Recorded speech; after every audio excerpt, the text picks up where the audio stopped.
Morning. I'm here. I made it. We have 3 activities today. 3 activities today. First things first is coffee. Second thing is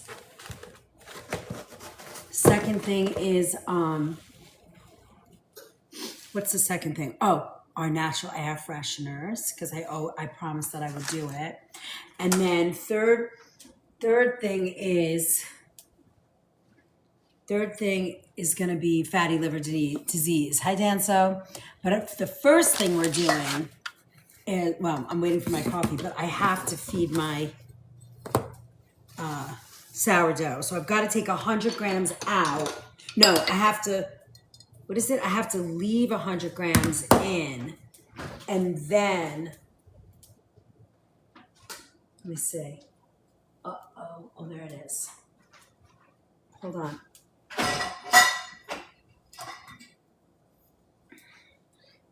It's not clean yet. All right. I have to leave 100 grams in. Morning. Hi, Gabrielle. I don't know. Let's see how we can do this. Maybe we'll take 100 grams, get rid of the rest, and then put it back in. That's the way. I figured it out. I got a plan. You guys with me?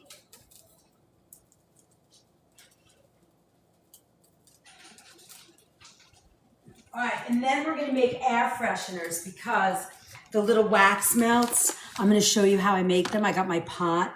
I wanted to melt everything first because then it would be easier for us to do it. All right, let me see. I need my little spatula. Okay, so I'm gonna measure out 100 grams of this. We're gonna throw out the rest and then feed it and then put it back. Feels a little tired. And then maybe tomorrow I'm going to be able to bake with it. Maybe I'll make focaccia. I'm so excited. You guys doing good? It's been a little hectic. I must say, do you guys feel hectic? I feel hectic. Is that a feeling? Can you feel hectic? Hey, Ashley. Good morning. Okay, so I have to discard all of this, which drives me crazy, but all right, I'll play along. So now we throw all this out, which I don't really understand, but I'm just gonna do what it tells me. I guess it's just to make it stronger. Goodbye. All right. And then we're going to measure out the water here. And then I'm going to show you how I make. I'm feeding my starter right now. Yes. All right. Now we're going to put this back in. And then we're going to measure. We're going to measure everything. Okay, so now we need 100 grams back. It's a little crazy, but all right, we're doing it. No, I threw it in the garbage. Yeah, that sounds bad to put it in your sink, right? I don't think I would do that. Although I've been known to do some crazy things. All right, we're almost there. 100 grams. Almost. All right, here we are.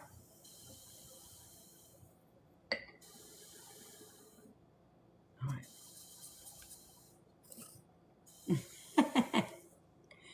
All right, so now, here's our 100 grams. And now we're gonna add our water. Little room temp, 100 grams, room temperature. We got this. You know, I think I'm not a good baker because I cook from my heart, you know, and I don't always do well measuring. Pavlova was was a fail, so I have to redo it today. But I'm going to do that off camera just so that I can really concentrate, but I'll show you the fail. All right, now that's 100 grams. Now I know, based on what I've learned in my 12 days of making a starter, is that when you, for sure, when you see it's 100 to 100, look, it's like paste. You have to add water. You have to add more water. You know, our water's filtered here. It's tap, but it's filtered. It's filtered at the house. At the house, you know, as it comes in. And I also have, what do you call it? Well water. And it's tested all the time. We have really good water here, believe it or not. So yeah, that's why. All right, we're gonna do another 7 grams of water. There we go. I'm gonna mix this, put its little nightcap back on, and put it in our warm kitchen. Look at that, see? You have to add extra water. If you don't, it doesn't work. Now, I'm a little bit of a nut because I like to see a very clean jar, but all right, let's see. Look at that. All right, let's scrape it, and then we are gonna pour coffee, and then I'm gonna show you the wax melts, how they work, what I use, how I do it. Very simple. I'll show you where I get all my wax melts from. Well, I'm gonna write it in the notes, so you'll get it in the, because I can't say it here, because then I don't want to get in trouble for, you know, all the things that I normally get in trouble for. Hi guys, welcome in, welcome in. If you can, just don't forget to share out the live. That always helps. It's a helpful little ditty. All right, now there's little lumpy things in here, which I'm not really a big fan of. I think I'm gonna add just a speck more water, like a little. Oh, here, like just a tiny bit, because it'll come out it's a little bit better. I think it just needs a little splash. Maybe 2 grams, exactly. I'm gonna do 4.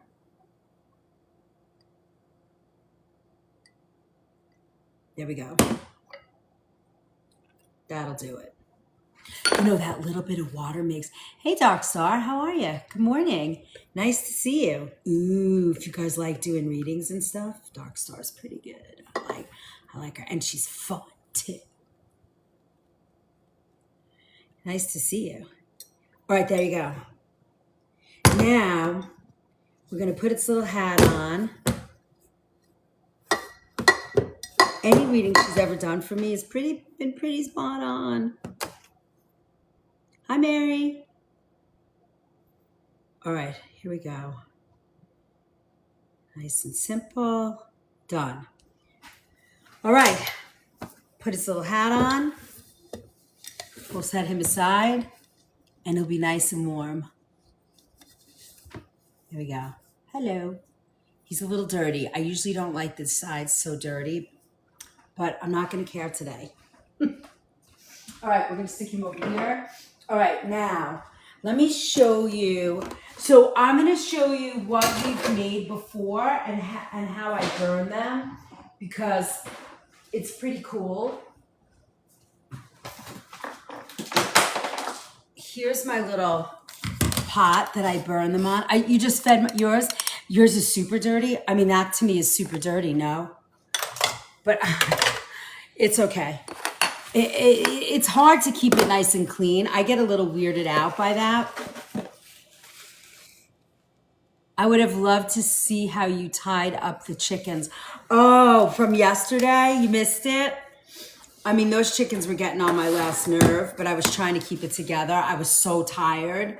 but I think they're going to be gorgeous tomorrow. I just made the pavlova here last night with you guys, and it was a fail. The taste is perfect. I'll show you. The taste was perfect, but they came out brown. I must not have cooked them long enough. I don't know, look. Oh, you'll see them tomorrow. These did not come out correctly. So I'm redoing them. I'm kind of bummed. Now, the flavor, it almost came out like an angel food cake. You see that? So I'm going to do it again. I'm not going to do it though live because I have to pay attention. I got to see what I did wrong. I was a little bummed, but now I'll be doing this afternoon. Tastes really good though. It's like the cross between an angel food cake, a marshmallow, and cotton candy. Right? So good. All right, now, I'm also going to show you guys, let me show you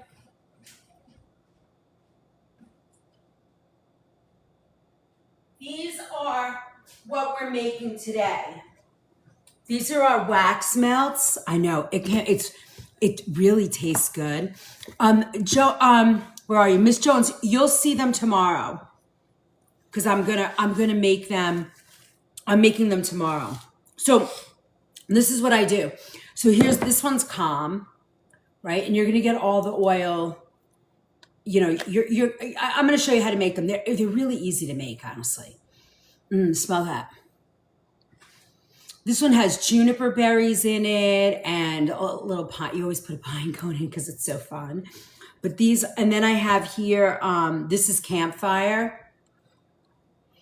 Smells so good. Smell that. It's got pine needle and all kinds of stuff. And then I don't remember. Oh, this one I think is ocean.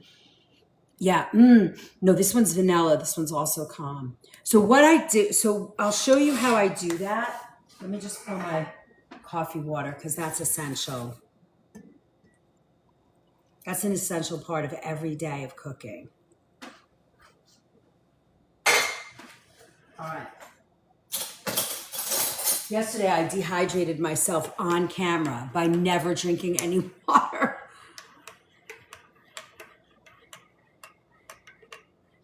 All right. So what I do, I'm going to show you here. So these are what we're going to make today. And I'm going to show you how I do it. I got the silicone things and and then I kind of plan out what I'm going to make. And I'll show you how they melt. They take a little time to melt. These are made, I made these with beeswax. Hold on, let me see if I can get this guy out. Oh yeah, see? We keep these, but sometimes after you burn them a couple of times, they're pretty spent. So they're ready for the garbage. But when I pick a flavor out or a fragrance, this is how we do it. Now, whatever kind of wax melt burner you have is fine. We just have like a log cabin kind of aesthetic here. So we like the cabin feel.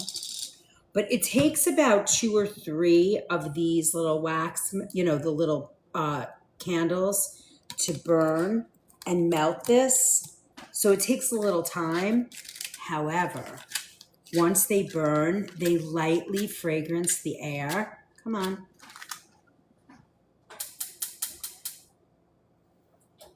They lightly fragrance the air, and it's wonderful. Now, I think what I'm going to do, hold on, I'm going to just turn this upside down so you can see it melt. There we go. It's going to get a little higher. You see that? And then I put this on here, and we leave it, and he just melts. And it's so pretty. All right. I'm going to put him up here, and we're going to let him melt. I'm going to watch him and show you as we go. I'm going to turn the light on so we have a little bit more light in here. There we go. All right. So that's the first part. Now, the recipe that I have that I like. I do it in a crock pot. Hi, Robin. Hi, April. Nice to see everybody. Yay! Gang is coming. All right, hold on. Let me get you guys. Let me share out the live. Come on. There we go. I'm going to share out the live. You guys share out the live, and let's get a party in here.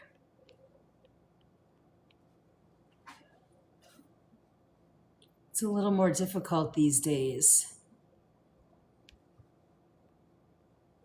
But we got this. We got it. Now, you don't need this bit. You do not need to do it in a crock pot. I don't know why. I don't have an answer for you why I started doing it in a crock pot. I think because I have no answer. You could easily do this, and I'm going to show you. You can easily do this in a pot of water, and I'll show you how. I have a giant bucket of beeswax. This is certified organic beeswax. I love it. I also take like an old bowl that I don't care about, you know, because I have so many, so I don't really care if the wax doesn't come out. So here's the wax bowl, and then you need coconut oil. Now for me, I use organic everything because that's what I want to put in the air. So we're going to make like a double boiler on the stove. This is the other way to do it. I melted it here, but I want to show you what it's like in the stove, on a stove top. So I'm going to add 1 cup of beeswax. Maybe I'll do a half. Let's do 1.5. 1.5 of beeswax, right? Oh, I'm so ridiculous. Here are my spatulas that I use, and I used new ones. I knew I had them in here for a reason. That's okay. We'll get to it. I'm gonna take these out. These are my little tools, so I don't keep getting wax on all my stuff. All right, so that's all you need for that. And then I have a bag of pine cones. I bought these from the river. So I have a little bag of pine cones. And then I have a ton of fragrances. We just bought a ton of them because we love to burn them. And I went a little crazy and spent some money, but I have them now. So I have creamy vanilla. It's a fragrance oil. They're certified organic. I have pine, Christmas pine, cedar wood. I have calm sea, satsuma orange, musk, natural frankincense, and myrrh. And with these blends, I can make campfire, calm, like a sea breeze, quite a few different ones. And we're gonna go over that today, and then you guys can help. I'll show you how we blend the spices. Blend the oils to get different flavors, and you have to experiment. Sometimes you might want it a little bit stronger. Sometimes you might want it lighter. So I have this, and then let me grab where did I put my coconut oil? Hold on. Here it is. I have some coconut oil. This is organic again, and it's tablespoons. So for every cup, you do 2 tablespoons. So every cup, and it's sort of like that carrier oil that helps thin out your, what do you call it? Oh my God. Helps thin out the beeswax because you don't want it clumpy, right? So I have that. So this is my tablespoon. And for me, I don't go berserk measuring. I just sort of do that. This is a pretty big tablespoon. And then a little bit more. So I have 1.5 cups, so I'm gonna do 2.5, which is probably what that is. So we'll do one more little scrape. Hey, nice to see you. Thanks for the follow. Now I melted oil on this. I kind of stirred it in my little Ninja. So this is ready. Look at that. That's my beeswax. So now I'm going to wait for that to, I'm going to wait for the pot to boil. Then we're going to shut the boil off and we're going to drop this on top like a double boiler. And you'll see how quickly it melts. Now you have to be careful because the oil, the coconut oil melts very quickly, but the beeswax is much slower. It's a much slower melt. All right, so you want to be careful with that. All right, now let me show you. All right, so you're gonna get all your molds ready, right? While your wax is melting. And the only molds I do are those little silicone cups. I make it very easy for myself. So I add, oh my God, it smells, I can smell it in here. So I'm gonna just add this in here. I have muffin pans for this and for, you know, I have 2 muffin pans. One I use, both of these I use for my melting. The other ones I use for, you know, baking. So I have separate because once you get wax in these, it's very hard to get rid of the wax. So keep that in mind. All right, I'm gonna take these out and reuse my silicone molds. I don't clean them, I just reuse them. Again, if you have these at home and you use them for baking, don't use the same ones for baking. You're never gonna get the wax out. Keep that in mind when you're planning. You can even make a candle, like you can burn a wick. I have the wicks also and I put them in. So you could do that too. And they'll melt from the, you know, from the inside. Also easy to do.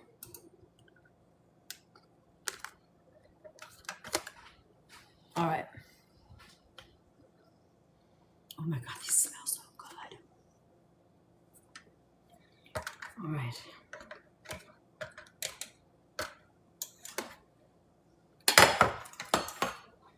And then I want to decide on my flavors. And then I'm gonna make all different flavors. I get them from a company, but I can't say it here, so I will leave it. It's in the papers when you download them, all right? And you can also DM me. I'll give it to you that way too. I'm not gonna be a jerk about it. I want you to have it.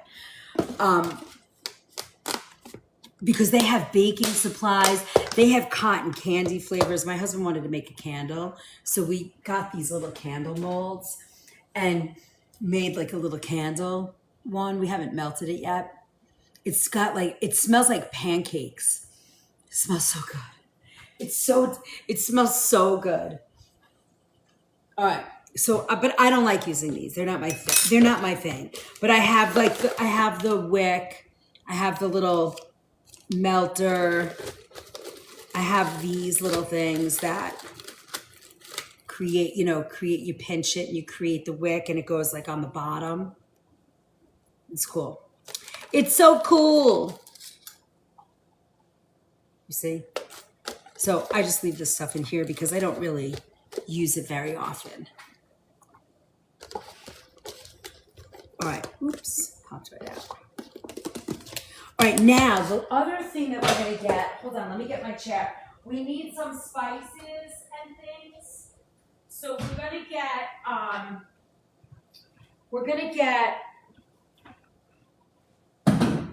oh, this is ready, look.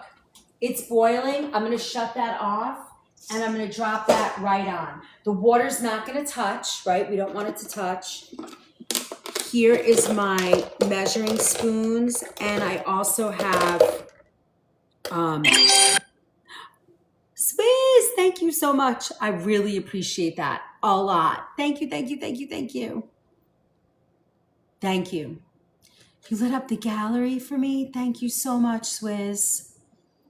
Let's go. All right, so there's a temperature gauge here, and then I have my little filler cup and a little tablespoon. Most of these are done in teaspoon and half teaspoon, the fragrances. So I keep a quarter teaspoon here. So I have 3, and I actually could put the half in here also. I have plenty of halves. I have like every measuring, by the, here, we'll keep these here. All right, now let me get in here. I want to get, okay, we have our juniper berries. And then we also want, from here, I think I have cinnamon stick, but let me see. I'm pretty sure I do, but let me check. I might not. I could, but I might not.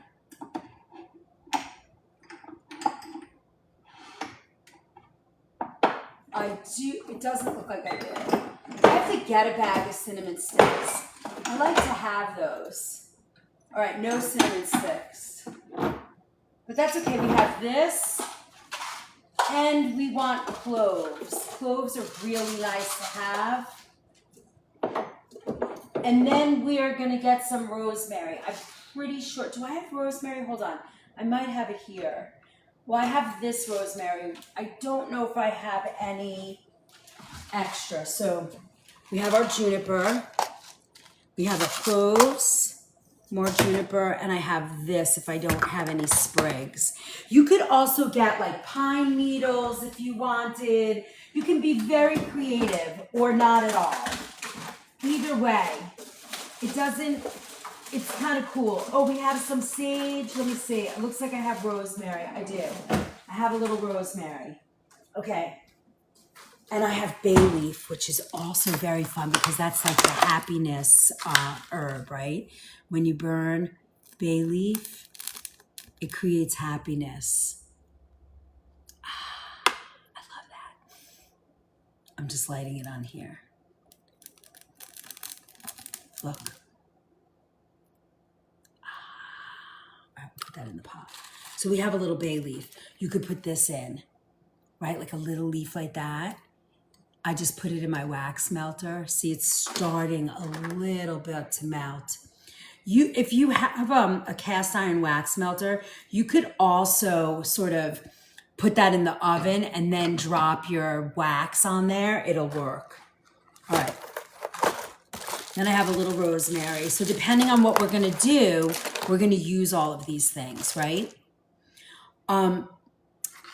You also, so a couple things, right? So you got your molds ready, then you pick your flavors, right?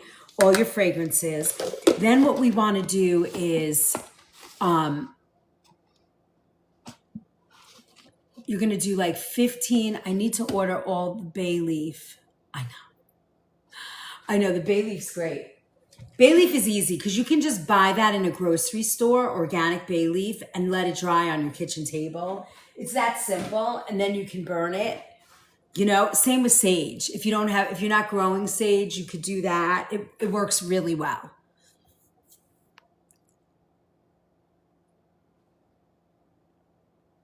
Careful on the stepladder. You guys are so cute. I know, right? I don't think about any of that stuff ever. All right, let's see. Daily ranking. Where are we? Oh, that's okay here. There's like a friend thing. We're number 3 in friends, guys. HK is number 1, Evie is number 2, and Chef is number 3. I kind of like knowing that. I'm up with the big girls, my older sisters. All right, so let's see. How are we doing on our daily ranking? We still don't have a fragment. Come on. So ridiculous. All right. All right. So, hi, Superfan Ashley. All right. So now, all right. So we're going to add our fragrance, and then you pour it in the molds, then you cool it, but you have to let it sort of, what's the word? You kind of have to let it temper or set or, I guess set for like a week to 10 days before you burn it. Just so you know. Oh, we have a fan club Heart Me challenge. Let me see if I can figure that out. Nope, that's not it.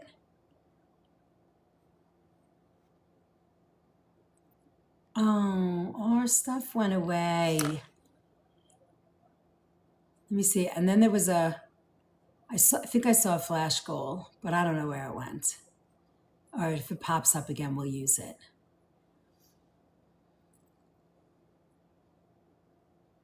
Okay, so now let's talk about blends and spice blends. Drops for me are like a half a teaspoon is about 40 drops. So that's the way I think of it. So when I do it, instead of saying drops, because I have all those buckets. So here's some flavors. Let's talk about flavors. We can vote on it, and then we can make as many as you want. So for the first one, I have I call it warm embrace. It's creamy vanilla, sandalwood, musk. I have I call it warm embrace. It's creamy vanilla, sandalwood, musk, and sweet.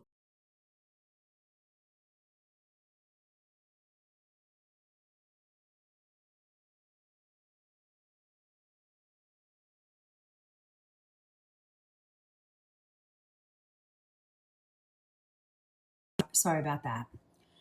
They're getting ready for the catering gig, so I might have to jump back and forth today because I only have one phone. Actually, my new phone came, but I haven't set it up yet. They never found my phone. Thank you for the share, miss you. Appreciate it. All right. Hi, Renee. Oh my God, coffee. All right. We have so I call this the date night blend. It's so annoying, Robin. I have kind of just put it over here because I have no control, so I'm just ignoring it. There's a reason, right? I keep getting tested. It's okay. Here's my bucket. This is my bucket. Hi, Rodrigo. Nice to see you. All right. So now here are the ones. We have Cabin Retreat, which is pine, sandalwood, and vanilla. Right. Then I have an Ancient Glow, frankincense, myrrh, sandalwood, vanilla, winter orchard, sweet orange, Christmas pine, and creamy vanilla, ocean, serenity, calm sea, sweet orange, sandalwood. We have a forest retreat. Thank you for my heart. Pine, frankincense, and sandalwood. Cozy date night. Creamy vanilla, sandalwood, sweet orange, and musk. I have a holiday date night too. And then wait, there's one more. There's 130. Thank you for becoming a fan, Rodrigo. And then that's it. Those are my flavors. What do you guys want to do? You want like a forest, a date? What are you thinking? I mean, this stuff's so easy. It's a great hack. It's a little pricey in the beginning, especially if you're going to buy the organic oils. They're expensive. However, if you add up all the money you spend on Febreze and plugins and all that shitty nonsense, and now you're going to have a flavor that's, safe and beautiful. Welcome, Rodrigo. Rodrigo came from Evie. We met in Evie's live. So what are you guys thinking? You want ocean? You want date night? I want cabin retreat. And then maybe I'll do forest retreat. My husband loves the citrus stuff. Not my thing. Coastal Escape. All right, let's do that. Let's do the Coastal Escape. That's kind of pretty. Smell this. Smell this one. It's calm sea. It's calm. Yeah, calm sea. What did I say? Sandalwood and orange. Did I say I had sandalwood? I don't have sandalwood. Calm C, I got Satsuma orange. Let's see, I don't have sandalwood. Let's see what cedarwood smells like. I gotta buy that. Oh, this will work. Smell that, cedarwood. It smells good. It has that like sort of sandy, oceany smell. So we'll use that. All right, so now this is how it works. If you're gonna use 12 drops, so an eighth of a teaspoon is sort of 10 to 12 drops. 12 to 15. So at 10 drops, we're going to do an eighth, right? So let's take the quarter. See, look, it has one of those stupid things on. Can't stand those things, but we'll use it. So we're going to do 12. And it won't come out. All right, let me take that out.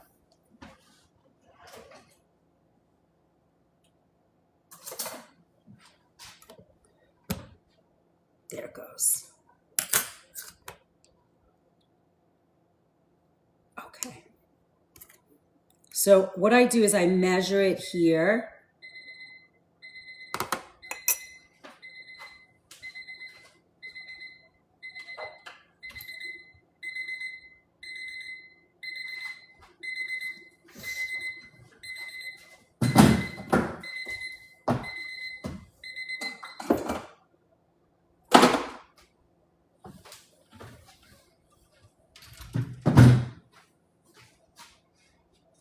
I want you to see this. Look.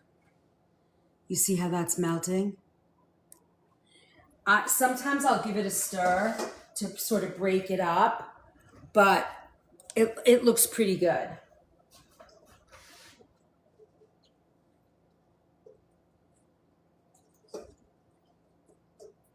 Now, I think I might have to leave the water on just a little. I'm going to leave it on medium low. Okay. So we have our Calm C. That was 12 drops. We're going to do 8 drops of orange. Oh, smells so good. Again, I'm going to do just about an eighth of a teaspoon.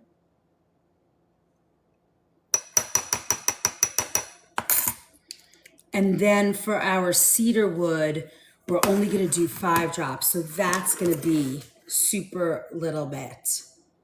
It's like literally. So you see, these last a really, really long time. Then I'm going to give it a mix. Smell that. Oh my God. Smells so good. All right, now I'm going to do a triple amount of this because we can mix this. And I'm going to show you this is how I do it. Like I will fill up, say I'll do 3 of these, and then I'll take my 1/4 teaspoon and mix it in to the wax. Or because I don't want to like put the melted wax in another bowl, feed it, mix in the fragrance and then go.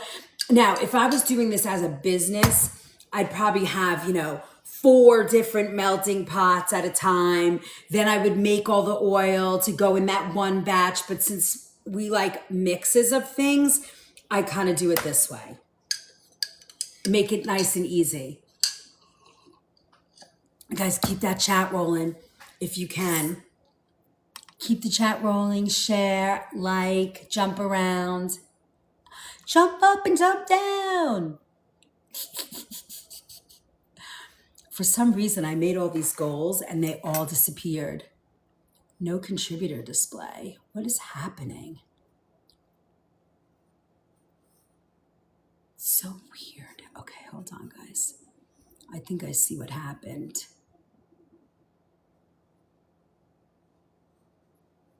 Let me see. I'm going to try this. Hold on. I see why. It's very tricky. They changed this, and it's very, very tricky how they did it. It's weird. Hold, please. So sorry.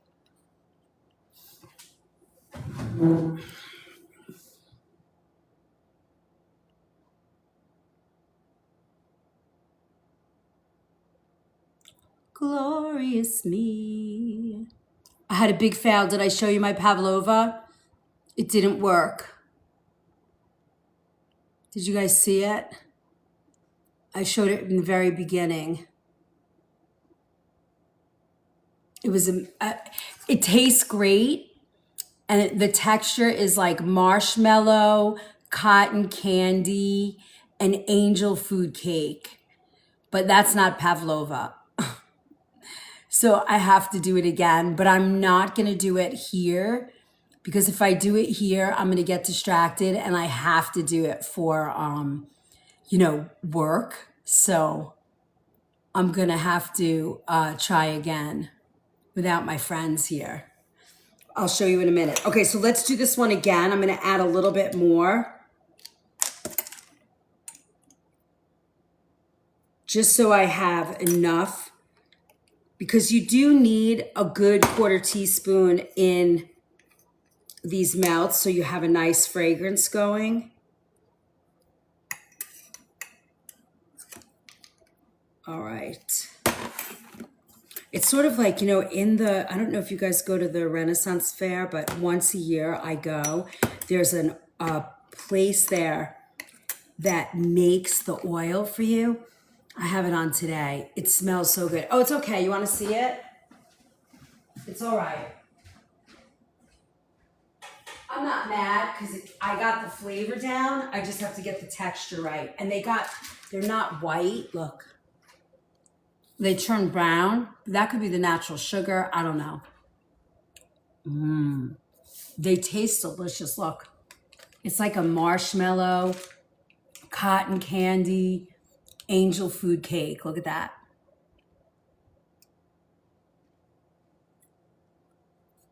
It's so good.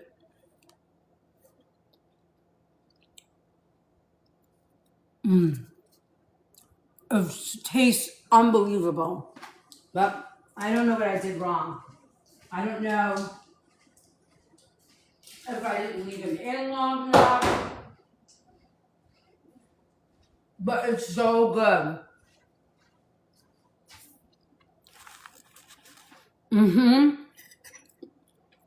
All right.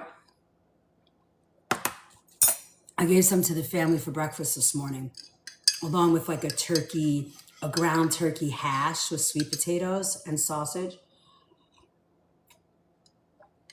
And then I crumbled up I peeled it off I peeled it off the paper and it came in clumps and I put fresh berries and cream, I made the whole thing. They were like, this is delicious. I'm like, yeah, but it doesn't work for my very expensive lunch. So I got to figure it out. All right. So that's this group. Now I like the frankincense, myrrh. I love all that. All right, look. You see how that's melting? Can you see it? Oh, it smells so good. And they're very light. They're not crazy, overpowering. It does just enough. All right, now for this next one, we're going to do a cabin retreat. No, let's do sacred evening. Frankincense, myrrh. We're going to do cedarwood and vanilla. I got to order sandalwood. All right. This is also a big one. So, and then let me stir this. Here we go. You'll see this in a minute. The beeswax takes some time. You got to be patient. You got to definitely, the last 2 days have been patience for me. Patience training, right? I'm so bad at patience. So bad at it. Good morning, Mary. We're making, okay, so we have this one. That one we're going to put aside. That's our, what do we call this? This is our Ocean Serenity. Now we're going to make the Ancient Glow. So we're going to do 6 drops of sandalwood. So let's say if we do that 3 times, It's 18 drops. So we're going to do an 18, so that's an eighth of a teaspoon. So this is half. You see, it's concentrated, so you don't need a lot. This is going to last a long time. And that's the beauty of these fragrances. Instant gratification, so bad. I have no patience, but I'm doing better. Today's been a lot of patience. Last night, tonight. Okay, and then we're gonna do myrrh. Again, another 8 drops.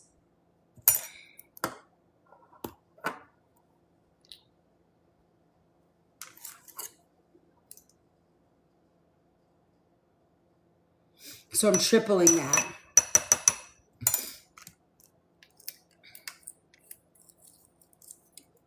And then, all right, I got myrrh, frankincense, and then a little vanilla. Oh, it smells so good. Now, you want to use a fragrance oil where it's alcohol soluble, oil soluble. You want mostly oil soluble oils. I have both. And then a little vanilla. You can't use regular vanilla. You've got to use, this one is an oil soluble vanilla. Oh, it smells so good. And only 3 drops. So this is really a tiny, tiny bit. And then I mix it.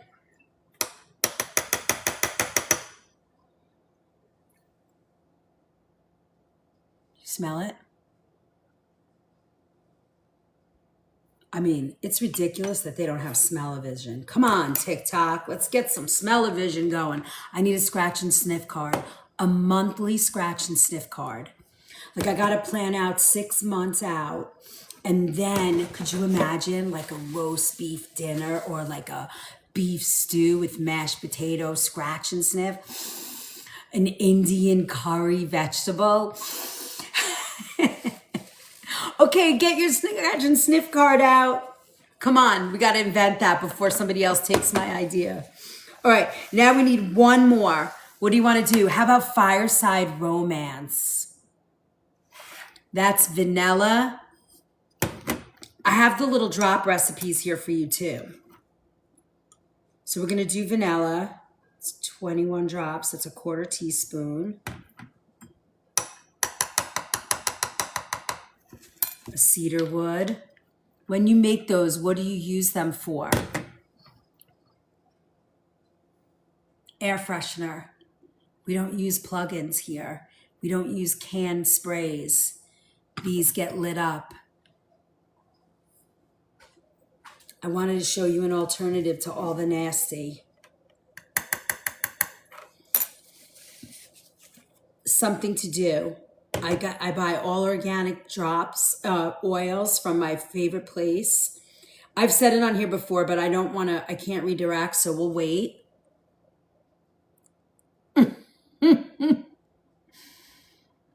Did you see my, what do you call it? They're over there. Let's finish this. Ooh, let's finish this. All right, so we have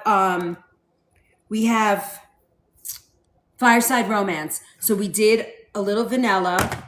Now we're gonna do a cedar wood. 8 times 3 is 24 drops. So we're gonna do another good 1/4 teaspoon.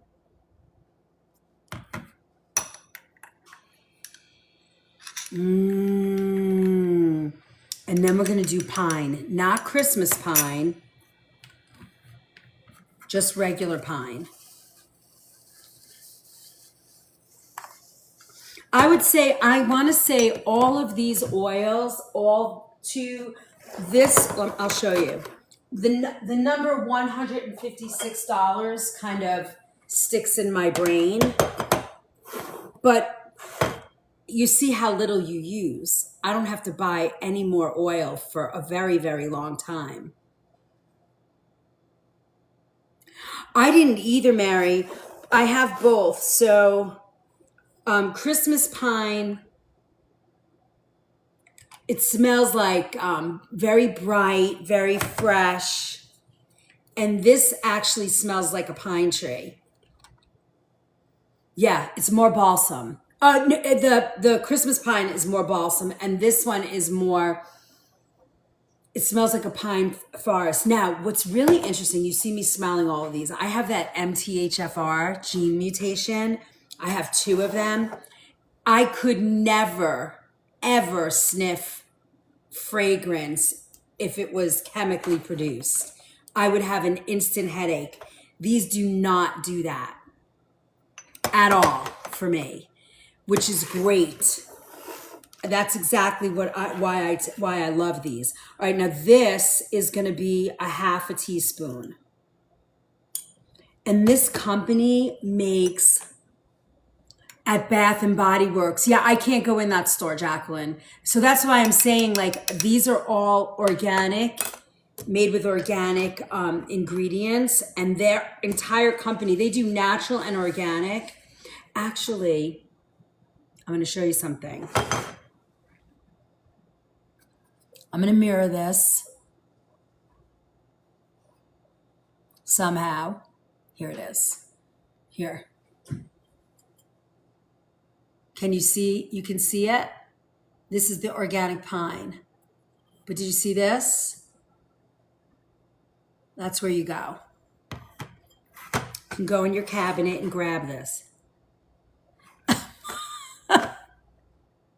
You can make bath bombs with this, but remember, you got to do your research. You want oil soluble ones mostly. I got a couple of alcohol ones just because I couldn't get I wanted the fragrance and I couldn't get it, but since I had enough stuff. So if whatever you're making, the soap, bakery, they have cotton candy flavors. There's like, I think over 100 cotton candy flavors. And the sugar's a little bit, is not as fine, but you can blend it. Okay, this oil is finished. My wax in here is finished. We have 3 flavors. So let's go ahead and make these. So if you're a baker and you want natural organic baking stuff, this is the place. All right, so let's see. The first thing that I do this 2 ways.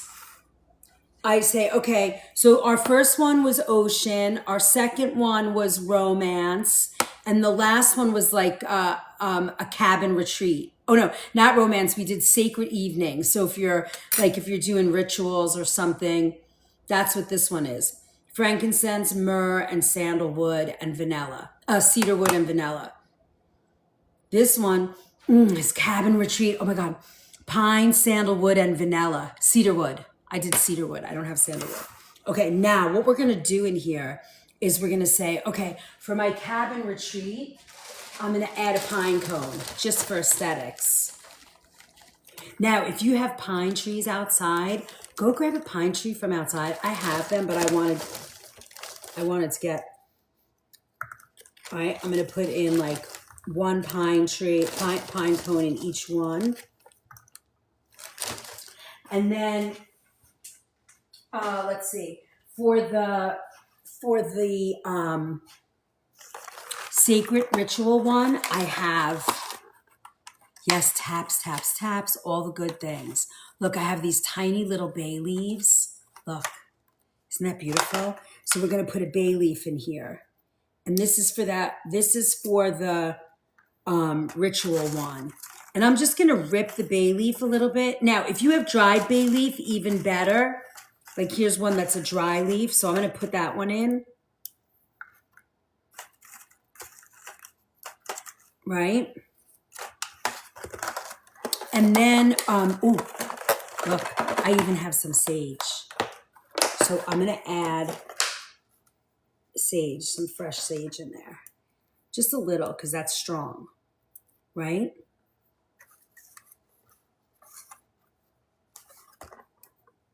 I'm just ripping up my sage leaf.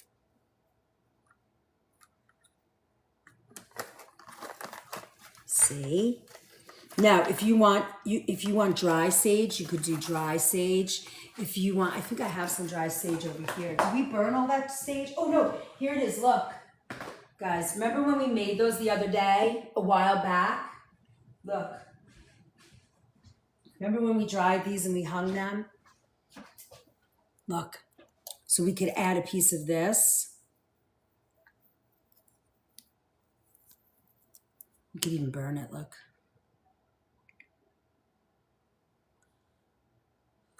Ooh.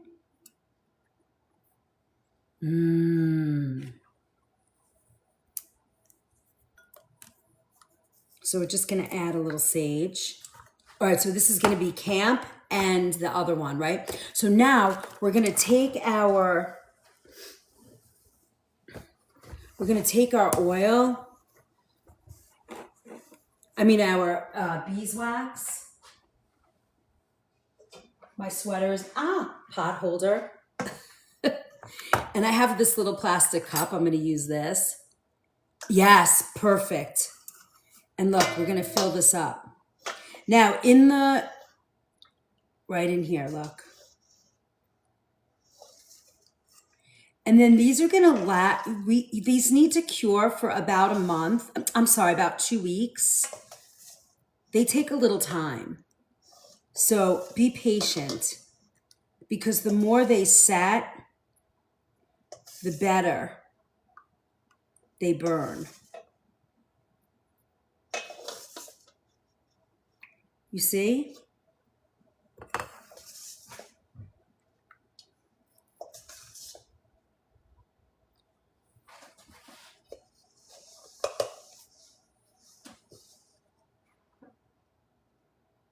Pour them in. You see how much we got out of, so this was, what did we say? 1.5 cups to 3 tablespoons of,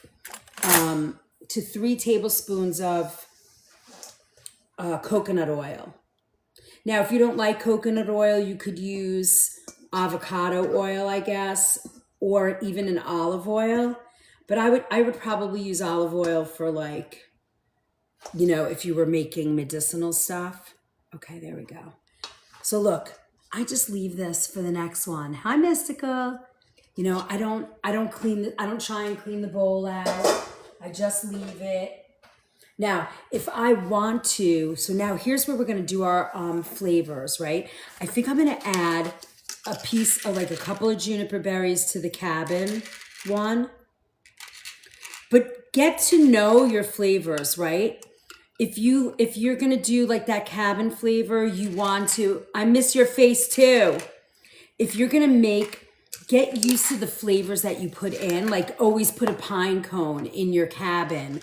You know what I mean? That way you know what you have. I'm gonna also put a piece of clove in the cabin. And you can do what you like. You don't have to do it my way. You could do it your own way. Okay, so now, cabin, right? Was the last one we did. So now what I'm gonna do is I'm gonna take, you guys can see that? I'm gonna take about 1/4 teaspoon and mix it in. Oop. Right?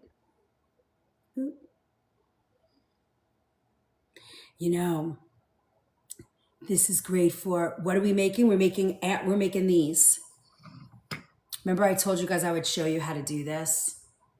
These are the air fresheners. This is our kitchen hacks class. Hey Jude, how's it going? All right, so we did it one in there. Now we're gonna do this one. You see how I'm kind of going all the way around? And I wanna get those fragrances all mixed in. Keep in mind, beeswax, coconut oil, it's great for your hands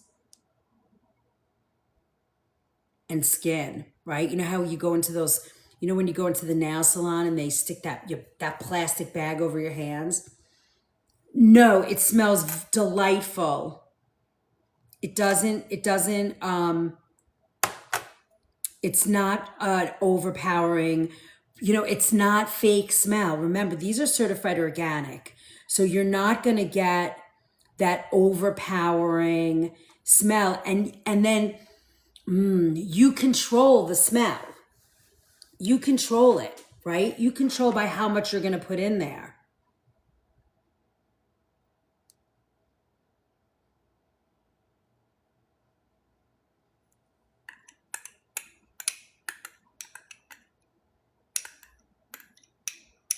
I never feel overpowered with these ever. And I've been sniffing them all morning and, you know, on camera. And I am so, I can't handle fragrance at all. It's too much for me. And this is so, they're so easy to deal with that because they're natural, they don't give me a headache. They don't make me feel, you know, sick. Like I don't get nauseous from it. I'm just going to make sure that I mix in the fragrance. That's all I'm doing. I'm using a toothpick and mixing in the fragrance. And you could see how it's starting to already, look, it's starting to already, it takes about a week for these to mature and really kind of set. So keep that in mind. All right, so those are my 3 here. Now let's go ahead and put in this other fragrant one. We're gonna put it on top and then I'll go back and mix it. This is our Ancient Glow. This is for like spiritual stuff. Oh my God, it smells unbelievable. Can we get rid of this person, please?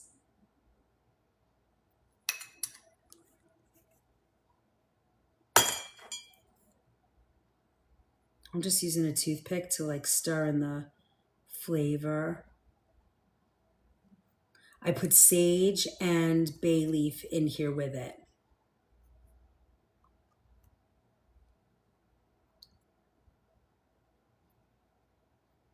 It smells so good. Now,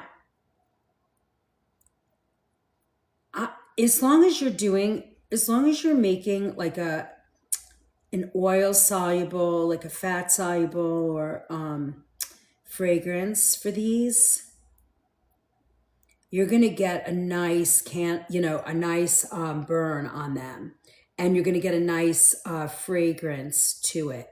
But remember, it's very light. If you like strong smells, this is not for you. Beeswax and coconut oil, Jacqueline. So I did, for every cup of beeswax, I do about 2 tablespoons. Yeah, lavender, perfect, exactly. So these, now what I do is I just let them set, right? I don't mess with them. And again, now I have this big one. Oops, I'm not paying attention and I gotta warm this again. Hold on.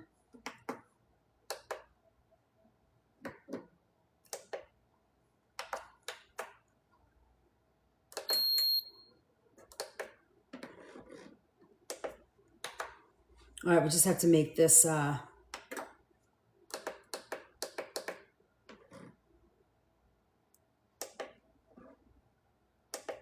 this got a little, it's hard again. Yeah, they're so nice, Mystical. And like I was saying, I showed you the bottle. I will, if you DM me, I'll give you the name of the place that I get the oils from, but they do a great job. And the investment, it smells so good.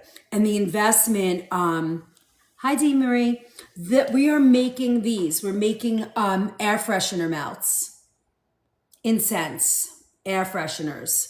This one's My Cabin. We just made, hold on. I'm gonna burn myself. Okay, hot wax. Hold please.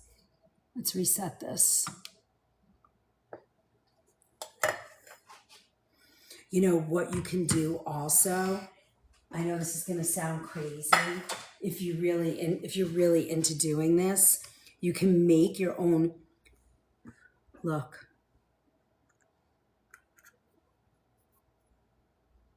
Ouch, hold on.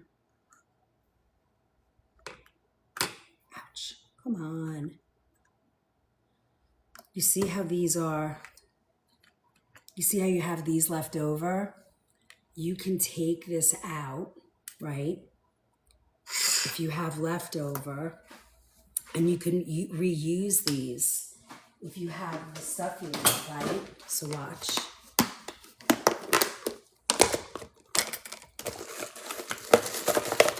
You can make your own candle burn. Like I have the wick.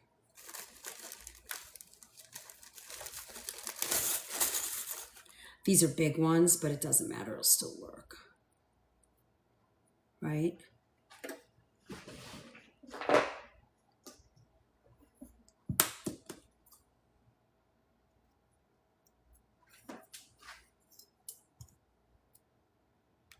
And then all you do is pinch this closed.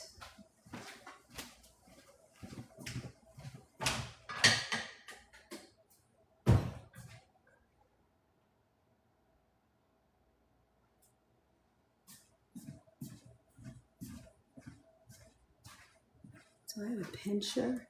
Let me see if I can do it with this old scissor. Ah, it's not going to go anywhere. Watch.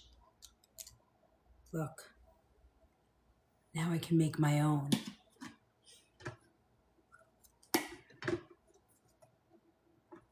Oh. This got hard so fast. Look at that. Hold on. We have to just get this. There we go.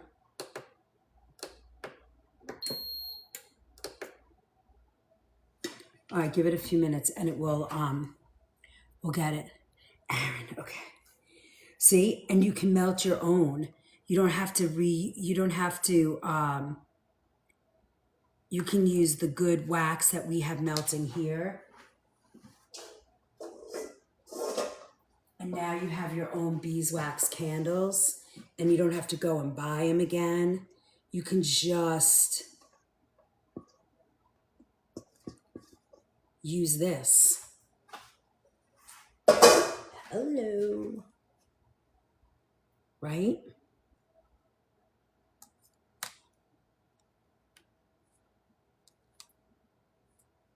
We can create a new one. Save some money. Right? The investment in the beginning, especially like the beeswax and the other thing, the oils are expensive. You're going to spend a couple $100 if you're going to buy a few different flavors that you love, but they last forever because you're using 1/8 of a teaspoon, 1/4 of a teaspoon, for 6 or 7 of them. And they last a long time. Like you can reburn them 3 times. I would say, I think we remelt these about 3 times. So, that's pretty good. And so, if you make 10 or 12 of them, you're not going to make them again for a while, and they last. I'm just looking for another candle. Hold on. Hold, please.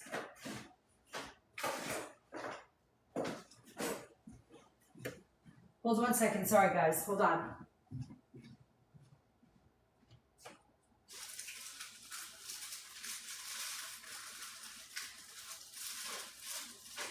So everything these days, they have all these chemical fragrances.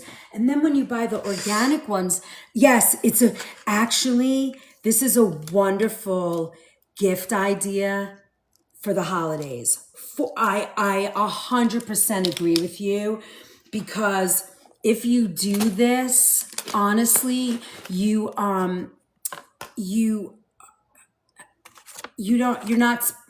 can make a bunch of these gifts, wrap them really nice, and then you're not, that's a great idea. I love that idea. Maybe I should make them. Hold on, I want to get a match.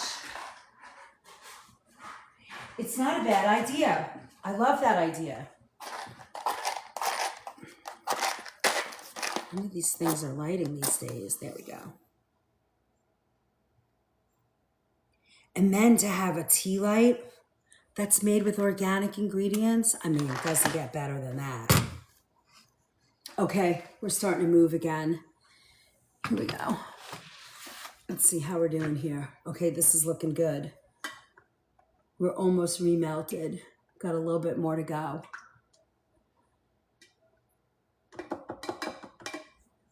All right, you see? And then look, like I said, watch this. I can take my beeswax and make a new tea light. Now you're not using any weird, yucky, lead-infused candle. Look at that. And I reused. Recycle, reuse. How does that work? I forget. So what I did, this is going to be downloadable. Tonight, you're going to get all of the downloads for all the classes that I haven't put up in days. You know, the lupus, MS, the last kitchen hacks class. Do you guys remember what that was? I don't even remember. We'll have all that up. You're going to have everything up and running again. Hi, Sunny Debs. All of these will be up and posted, and then hello, my friends. And then we'll and then you'll have the list, and I'm also gonna hold on. I got to get all this stuff up.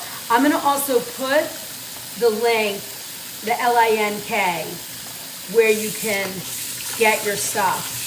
Because, and especially for my bakers out there that want to do organic, this is a great site. It's a great place. So TikTok's such a great place. All right, let's go. You ready? Let's do our next group. Now, I have here, this is our Ocean Serenity. And then maybe we'll just do like one kind of flavor. I've got a few here. See, look, these look really good. Look how quick they're done.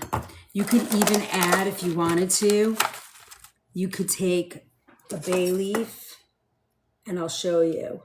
You could do this, right? So that you know.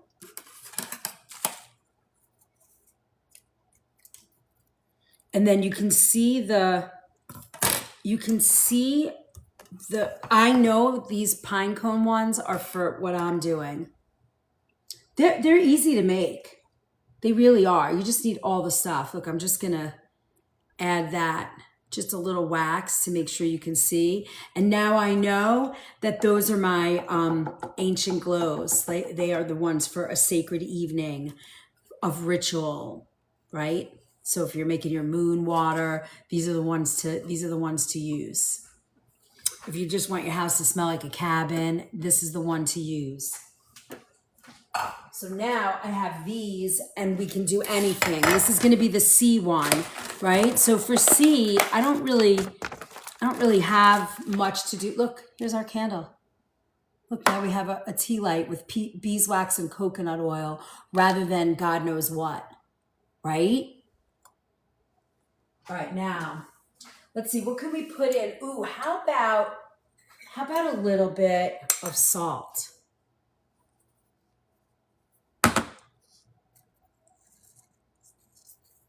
We'll do 3 with salt, our sea breeze,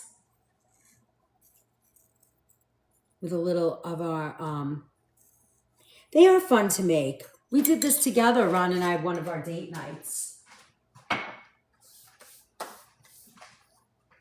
All right, let's put a little thyme.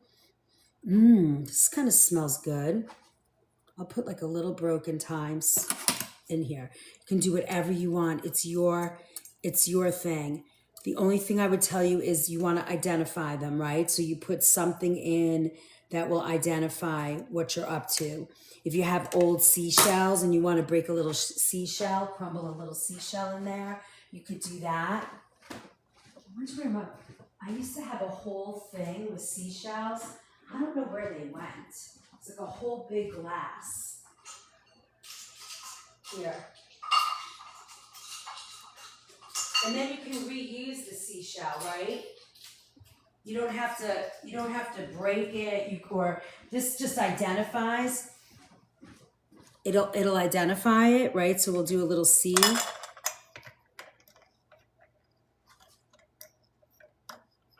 Oh, here. Hello, what am I doing? We'll put these in at the top on the end. All right, so let's go. This is ready. We have our oil. And then our little cup. And I would suggest for you that when you're doing this, have a little kit. Some blessings. Hi, Sunny. Welcome in, everybody.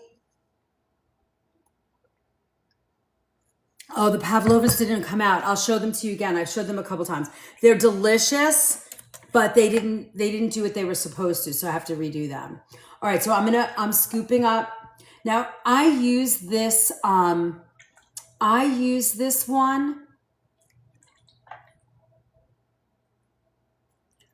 I use this, what do you call it, crock pot to make my bone broth in. So I bought a silicone, it's like $8 or something, like a silicone thing to melt wax in. So I don't have to worry about ruining my crock pot. So I did do that. All right, there we go. So let's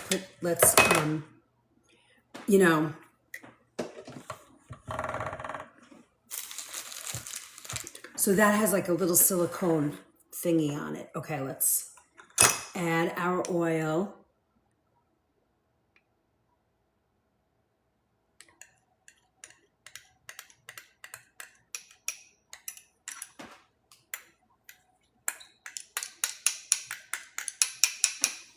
So we have salt in there. We have my little toothpicks. I'm going to stir it around for our salty air, for our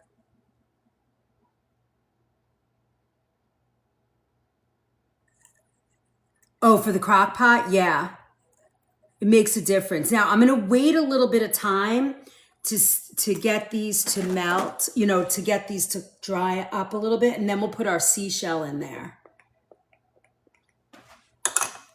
Now, what do we do with these? I think I'm just gonna do like a flavor. I think I'll do pine and cedarwood just for fun. And we really like the mountain. We really, really are mountain people. So we're gonna do 1-to-1 here. This is cedarwood. And now I'm gonna add the pine. When I add them at the end, only because I'm making several flavors. So if you were making one flavor, never mind. No, if you were making one, like say you just were making, hi Copper. Say you were just making a pine one, a cabin one, then you could essentially do all the oil into right before you were going to pour them. You would mix all the oil in. But because I'm making several flavors, these are actually not wax. Yeah, they're wax melts for like an air freshener. That's what we're doing in our kitchen hacks class today. Because you guys saw that we did this on a date night. So I said, I'm going to teach you guys how I did it. So I'm showing you. So we made a bunch already. I even poured my beeswax and coconut oil into this.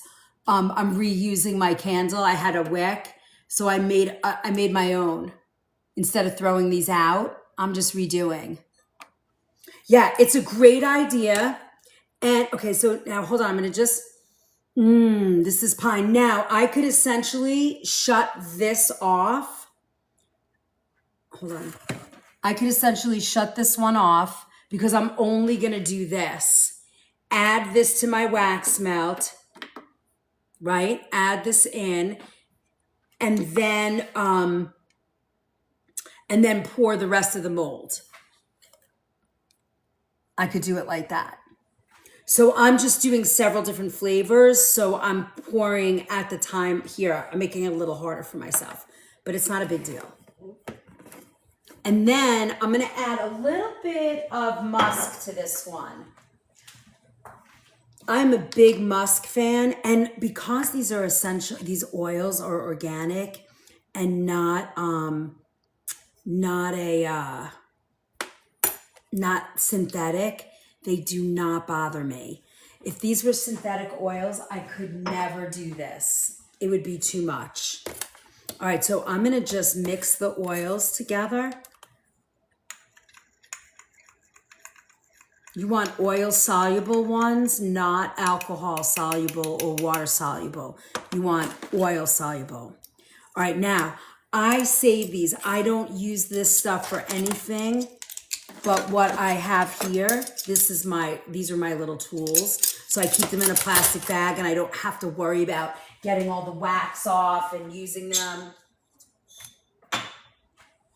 I keep it all together. I have a little kind of thing that I stir this in, and then I have one of these little scoops. So I'm going to now scoop these in. I pour them. Now this is sort of like a pine cabin kind of thing. Musky, pine, cedar wood. And so I'm going to put a pine cone in them. Always kind of come up with one thing that you could put in here that will make them see. And I got these, uh-oh, did this just break? Whoa, I just burned an oil in my little cup. How did that happen? All right, so next, instead of using that, guess what we're gonna use?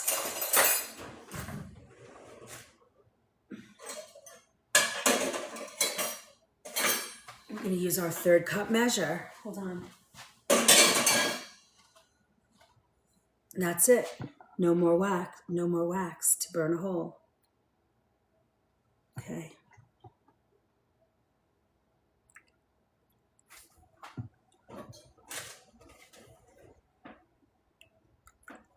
Let me stop that.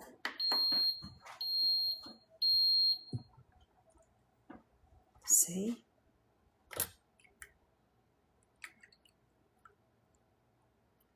All right, let me see. I think I have another cup. Hold on.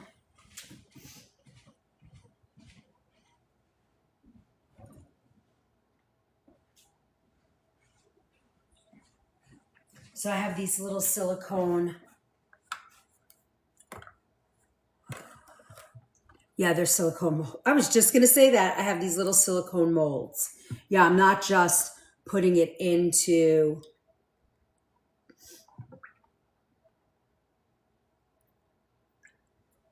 Pretty nice, right? Easy.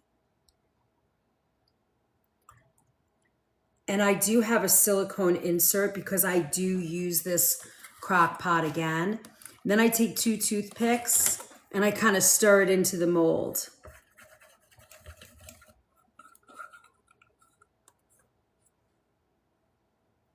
All right.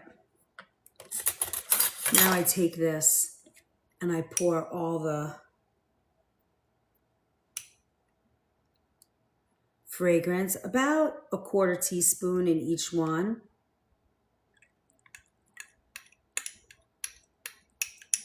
It's a little stronger. You owe me a coffee. I'm in, sister. I am in. We got to pick another date.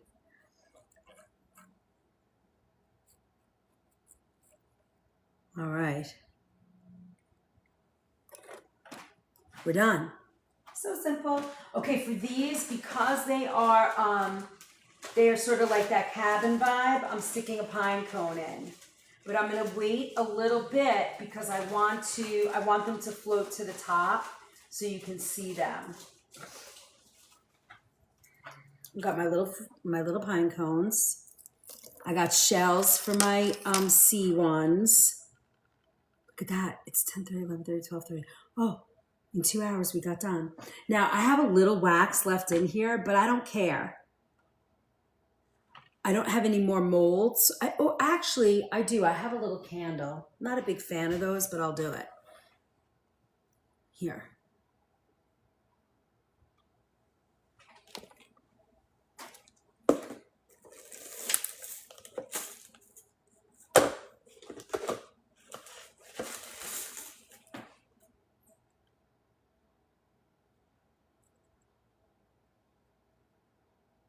I don't have a little, let me see. I think I have a little squisher. Hold on.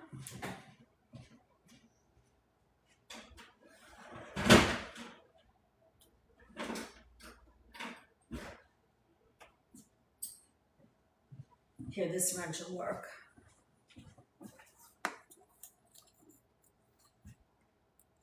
You just kind of squish it closed. It holds the wick in place. I remember when I was a kid, I used to make candles. You know, we would melt all the old Crayola candles, remember, Crayola crayons, remember? And then make candles out of it. Look, we'll just stick that right in the bottom. It'll go right in here as like a placeholder. I think I have, where's my, here he is. This kind of holds him in place like that. You see that? Big Girl Scout thing. Yeah, exactly. But you guys get it's so easy. And like you said, it really does make great gifts. They're homemade. I mean, what else do we need on this planet? Like everybody almost has everything they need. So to be able to make these for people, I would make them like in November or even August, November, and then you make beautiful baskets and find cool melts like that thing that we have there, you know. You could almost make this yourself too, honestly. You could get the little pot. I guess it's a little harder, but it's not that really hard to make, you know.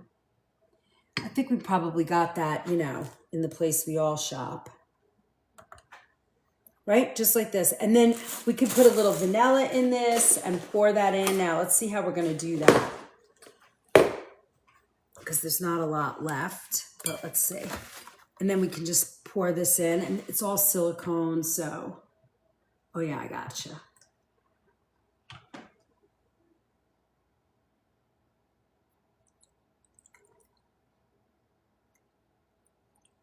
So easy, right?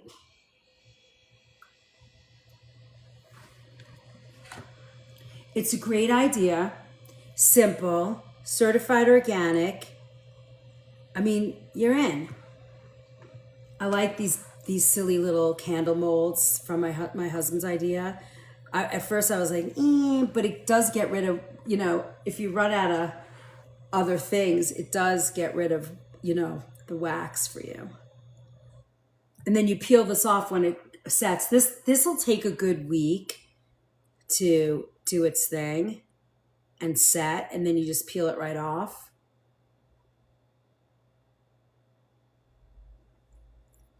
I think there's a little bit more left. I could do like a small candle here. And then you don't have to worry about cleaning this. You know, it just keeps melting wax. I have a bowl for the stove. You could do it on here if you're making more than you need. It's simple. Nice and easy. Done. Awesome.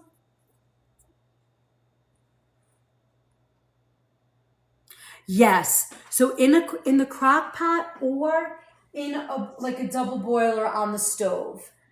It's for every cup of beeswax. I'll show you the beeswax in a minute. These are our C1s, so let's stick a shell in here. See? Just put a little shell. Look at that, how cute. Right? A little sea salt shell. And then when these get a little bit more set, we'll drop a pine cone in so it doesn't sink. See, it sinks now, so we'll wait till the pine. So we'll wait. We'll put this over here. And then I leave these in my pantry and I let them set. I don't burn those for a week. So I'm going to go over this all with you right now. But let me move all this stuff out of the way. And then we're going to go right into our next class to catch up. And that one's on fatty liver disease. So, all right. So now, let me just move all this stuff out of our way. Where's my little bag in here? I'm going to put, see, and you don't have to clean any of this because you're going to reuse it. So I just stick it right in a bag, right here. It's just wax. You're not getting anything wet, right? And then these are my spoons for measuring fragrances. I just stick that right in the bag. All done, right? These are the ones that I've made, that we made a while ago. So I made these sometime around Valentine's Day, I believe, in February. I still have all of these left. We burn them all the time and we melt them. I think we remelt like 3 times. That's it. It smells so good. So good. And then I have my little bag here. I do have more silicone molds in here. Look, I'll show you. These are all molds I've used before. You see, they have a little bit of wax and now you can kind of scrape it out. Do you need to? Not really. And then if you want smaller ones, you can make smaller ones. You don't have to put it as deep. You can make little flat ones, you know, and I keep them in here. These are more I haven't used yet. You see?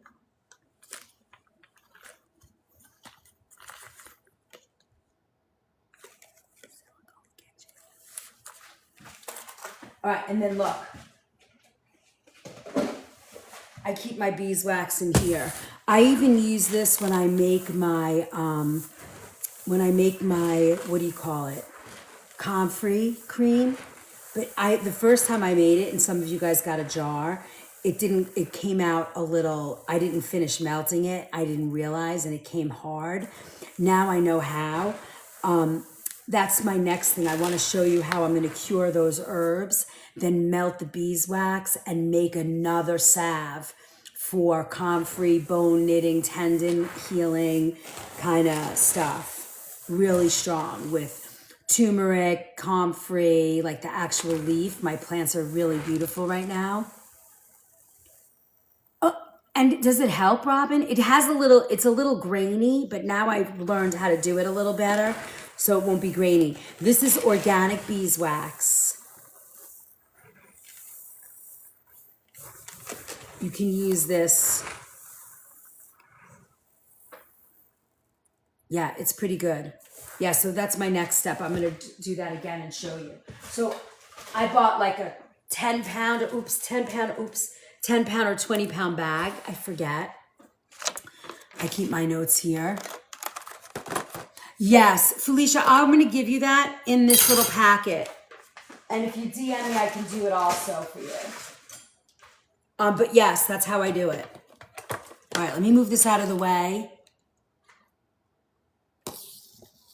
Old hockey wounds, yes. And I bet you, ouch, ouch, that hurt. I bet you they hurt, you know, as we get older, they hurt even more, right? Okay.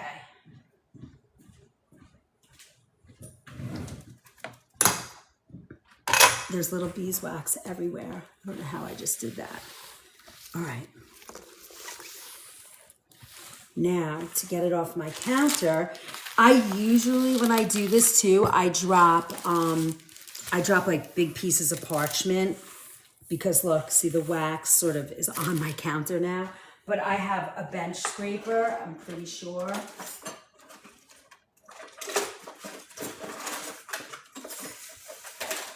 Wow, where's my bench scraper?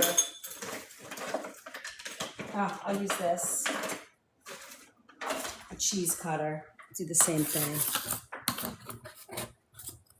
Now, obviously, it doesn't bother me if this gets scratched because it's stainless steel and it's always getting scratched. But just so you know, they are not, no, Rocky, those are, they're not wax pellets, they are beeswax pellets. So for every cup of beeswax pellets, I used 2 tablespoons of coconut oil. All right, I'm gonna get this nice and hot, and then I'm gonna melt the wax as I scrape it off the counter. Watch, there you go.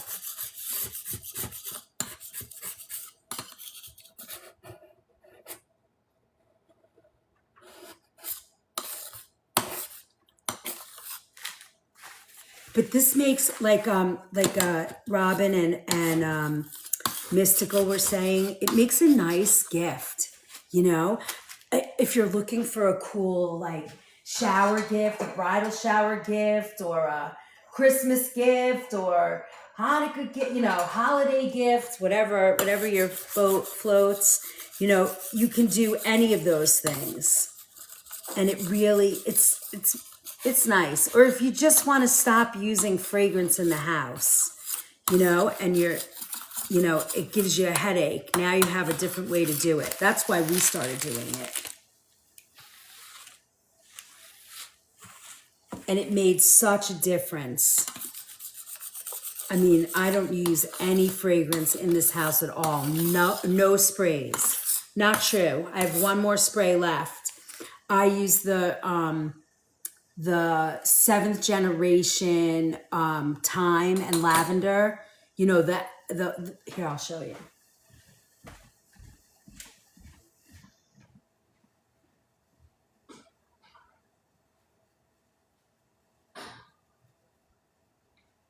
When somebody's sick in our house, the cold and flu and virus kind of thing, we use this one.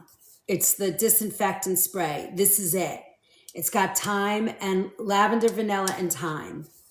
And we only use it, I probably had this forever. The only time we use it is if somebody is sick. That's it. I think I've had this since, as my girls say, the pandemia.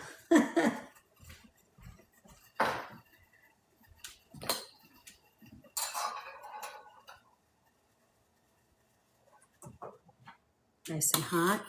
Just comes right off the counter. So what I would do is get nice big pieces of parchment paper or even newspaper so that when you're working with the wax, it doesn't get on your countertop. I have stainless steel, so it's a little easier for me. I don't care if it scratches it because it's stainless steel. It's always going to get scratched.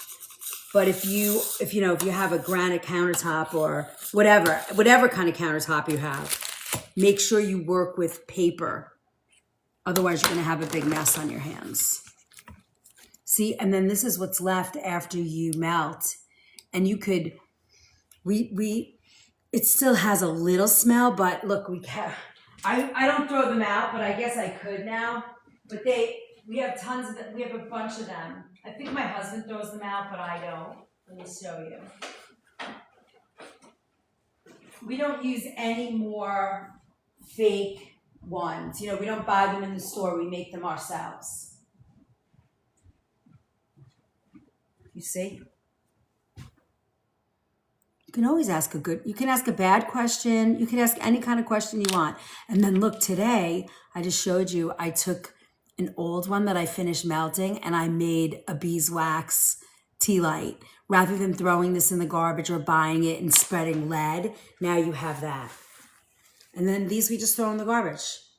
I don't usually, but I'm going to throw them out now because I don't need them. And literally we do it after 3 times.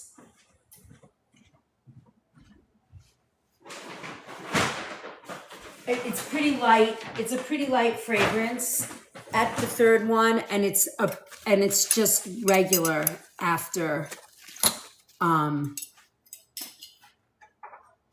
Here, I'm going to take this hot pot and hold on, this hot bit of water, and I'm just going to get the rest of this off the counter.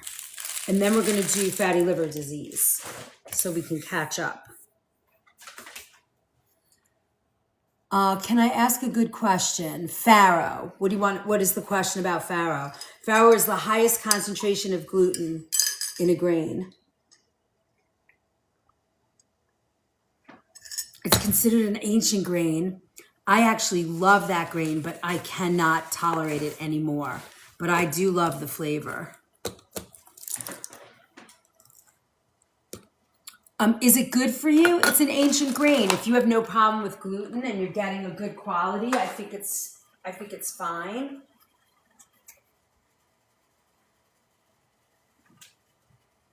All right, these are not all the way done, but look, I'm just going to just press in a pine cone so that you know, you see? The other pine cone's at the bottom, I believe. Oh, oh no, one of them has 2 pine cones. Look, this is your beeswax, right? When you peel it off, you have nice, beautiful skin.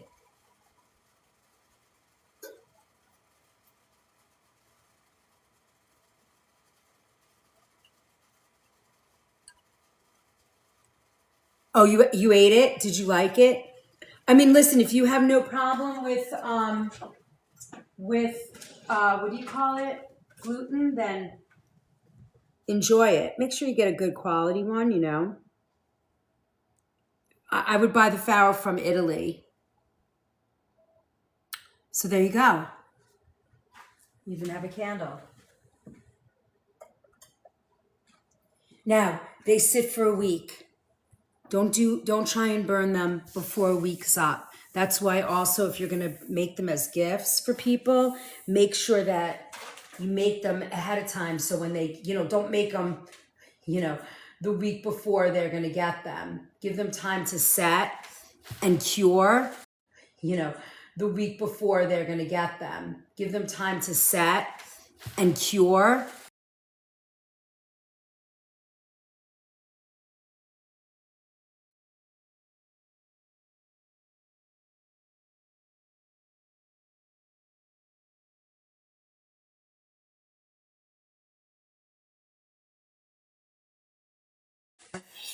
And pour it on the wax.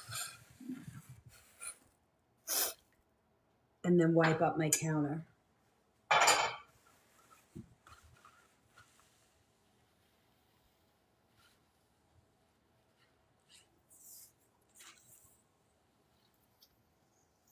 Or I could have run the dishwasher. That would have done a better job.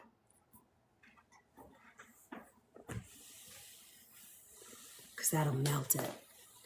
Is your phone charged? No, but I have a charger, so I can do that. Well, that was stupid. That didn't work. But I think once the dishwasher runs, then this gets hot, so it'll work. All right, let's see. Next step. Next class. Bell is ringing. Ring, ring, ring. Okay, go switch to your next class. Remember in high school we had to do that? All right, so let me show you the pavlova who hasn't seen it. I'm hoping as soon as this class is over that I will be able to have real pavlova. I'm a little stressed out about it, but I'm sure it'll work out. It always does, right?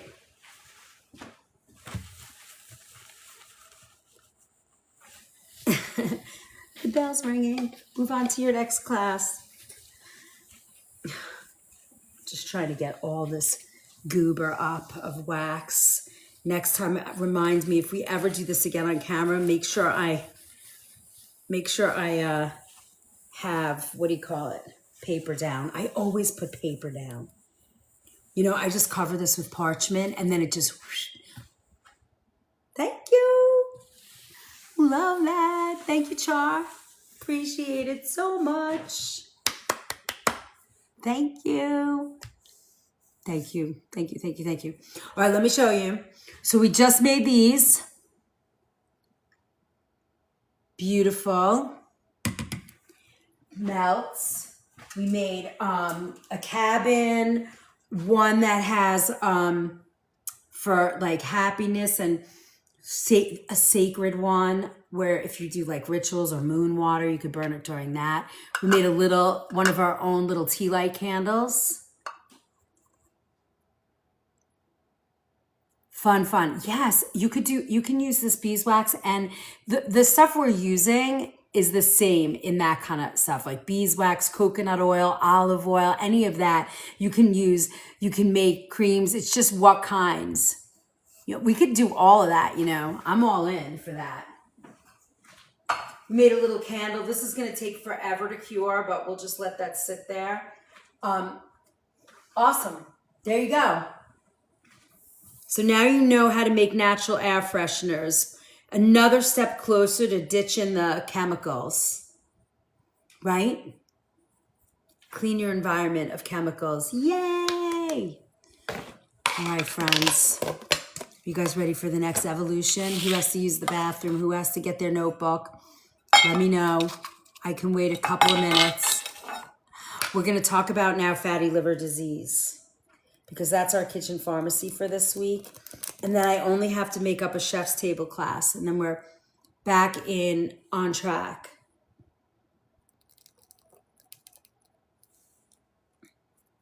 Look at that. It smells so good.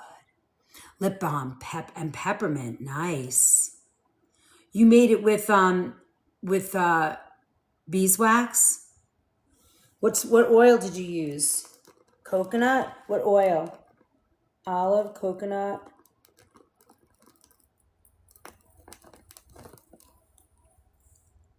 Isn't that pretty?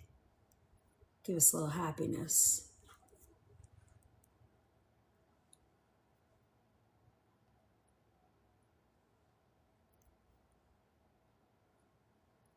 I don't want it to go in. Oh.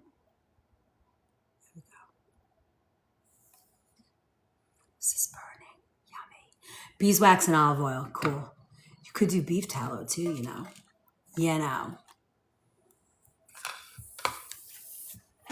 All right. There we go.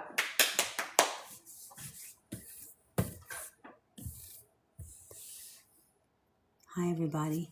All right, if you're here for the first time and you haven't been here before, I'm Chef Liz. I've been cooking organic whole foods for 40 years. I have been to the Middle East cooking. I had a home delivery service for organic prepared meals, and currently I work at Nature's Temptations. It's a health food store. Tallow on my face, and I love it. Beautiful moisturizer for sure. And I've been, and you don't have to buy the fancy beef tallows. You can buy the one you cook with and use. You don't have to buy, people are kind of getting over with that stuff. And then and currently I work in a health food store, and I run their catering department and food. And here I've been cooking as the organic food movement, teaching you guys everything I know about organic food and healing, all of it. And we're having a great time. So settle in. Let's see. Oh, I wrote a couple of books. If you, all those books, everything is almost finished. I keep saying that, but they are going to be done by the end of this year for sure, before the end of the year. That is my promise. But I have a soup cookbook out. You can get that in the LANK, the BIO, and I will sign for you if you like that kind of stuff. I write you a little love letter. There's 28 different soups, 5 different, I think there's 28 soups and 8 different stocks. My bone broth is in there. And it's not soups that are like foofy. They're like comfort food soups, which is really important. And then Beat the Bloat. It's a downloadable ebook. And this is great if you have gut issues or if you have gut flares. There's all kinds of great stuff there. We've got merch. We've got t-shirts, cups. Ooh, we even have it. And they're certified organic too, by the way, guys. And look, I even have a little tote bag, a flat bottom tote bag. Hello. Those are in the TT shop, by the way. Or you could probably find them in my showcase, I think. I don't know how you find that, but it's there. So if you want to know more about us, or you want to get on the mailing list, every month a schedule comes out. This is this month's schedule, and along this column is our entire schedule. It's been a little fakakta this week because I was traveling, but we're back on track. We have a Sunday night cooking class. It's $25. If you sign up on Sundays, you get the Sunday before the class, you get the recipes so that you can go shopping and you cook with us. Super fun. Hey, T. Wendy. Hi, Tiffy. Hi, Ivan. Andrea, hi. Welcome in. So just keep tapping and sharing out the live today. Please, please, please. Oh, we're number 2, friends. HK is number 1 and we're number 2 in friends ranking. That's kind of fun. There's always a recipe of the month. We do a little community corner. There's all information about our all access pass. And then I give you like a little love note. It's really nice. Hi, Jennifer. So this is great. It's great to have. Oh yeah, we have reschedules. I see what he did. Perfect. Oh, there's another reschedule for Kitchen Hacks this week coming up for June 11th, which I think is a Thursday night. Thursday nights usually are Q&A, but I usually am like finishing up a class or we're doing something where we wind up cooking. Thank you, Jennifer, for all the shares. I really appreciate that. Thank you, thank you, thank you. Yippee. Thank you, friends. Thank you, friends. We have a small little goal left to solidify. And then, okay, so let's see. On the 10th, when's the 10th? Is that coming up? That's coming up. So,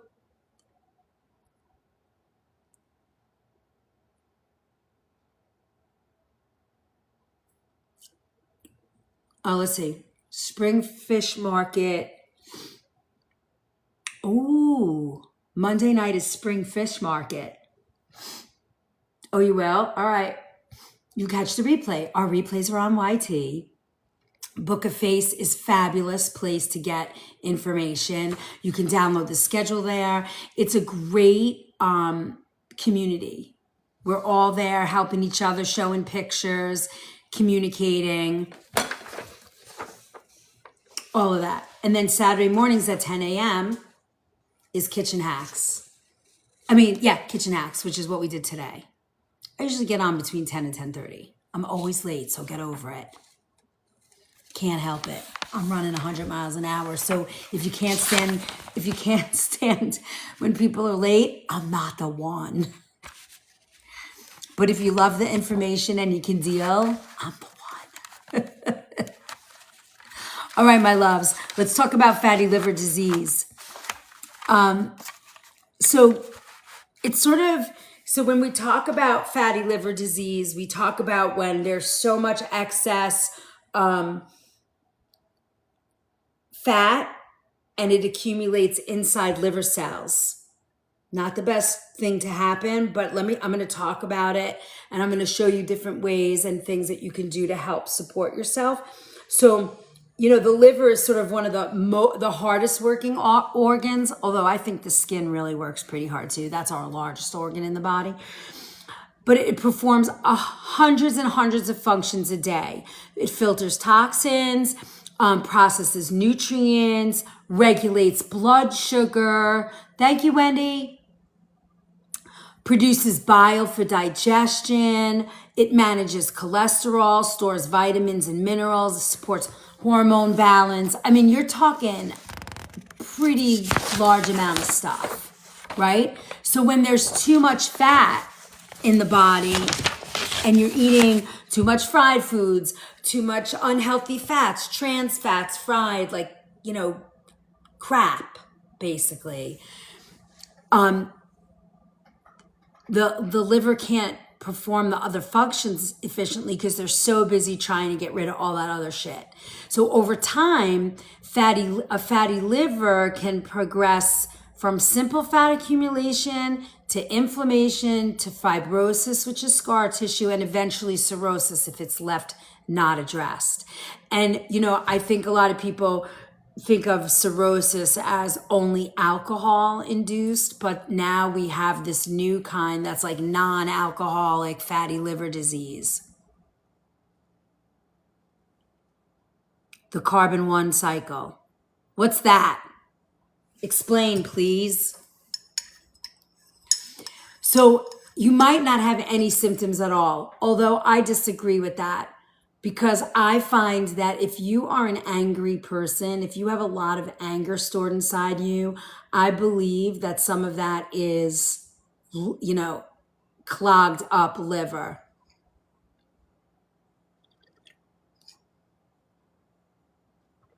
Ah, okay. B vitamins and homocysteine detox.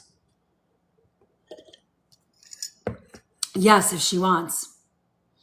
So other people experience. So here's some of the, and again, think about this. All right, give me 1 second. Think about this.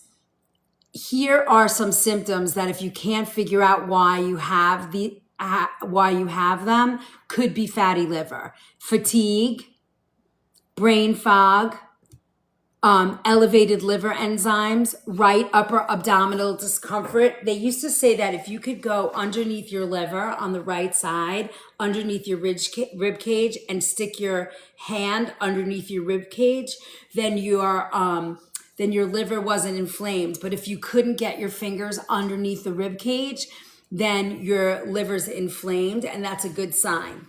So I know you're all under there right now picking at your liver, trying to get in there.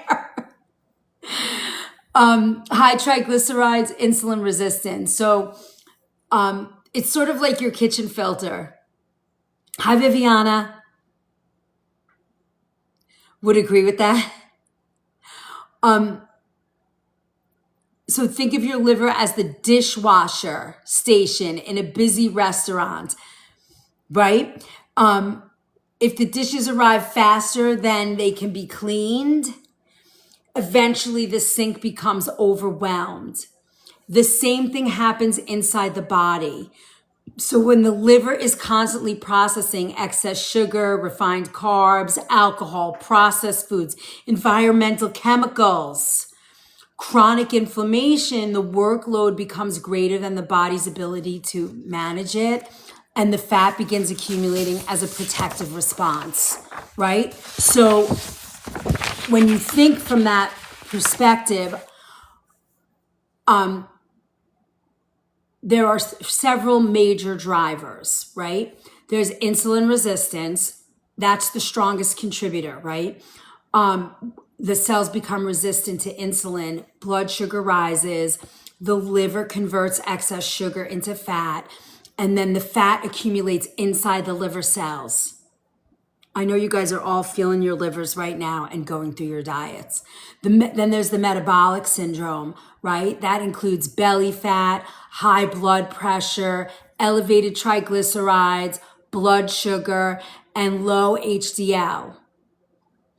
Then you have excess fructose from soda, sweetened beverages, candy, high processed foods. Fructose is processed primarily by the liver, so excess intake increases liver fat production. And then chronic overnutrition. The liver stores excess calories that the body cannot immediately use. So those are sort of root causing. All right. How am I doing so far there, Lauren?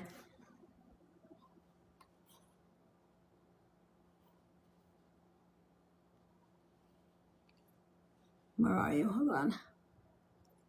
Awesome. I love you. All right, let me find you. Oh, here you are. All right, Lauren has been hanging out with us for a while. Hello, friends. Hello.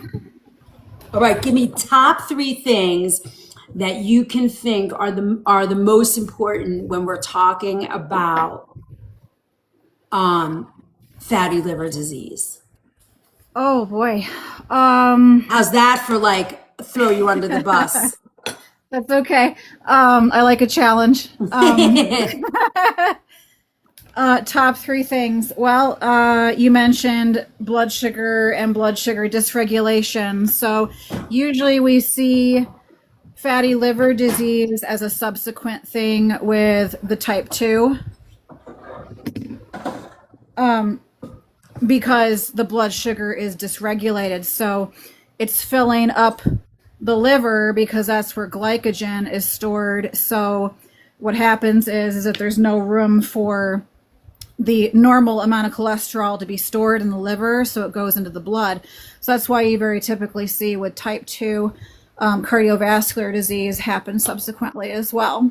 So, what I did in preparation for this, I have a little side thing that's going to be a free download for you guys. I'm going to do it as carousels, but I'm also going to have it as a free download. I created 13 little recipe cards where Awesome. it's all the favorite, and I did them from meat eaters to vegetarians and vegans. So you're going to have them from all aspects, and they're going to be like, as we've been talking about, and you see so much of, protein, health, fiber, and healthy fat meals. So you're going to be able to just download all 13 of them for free and, use them.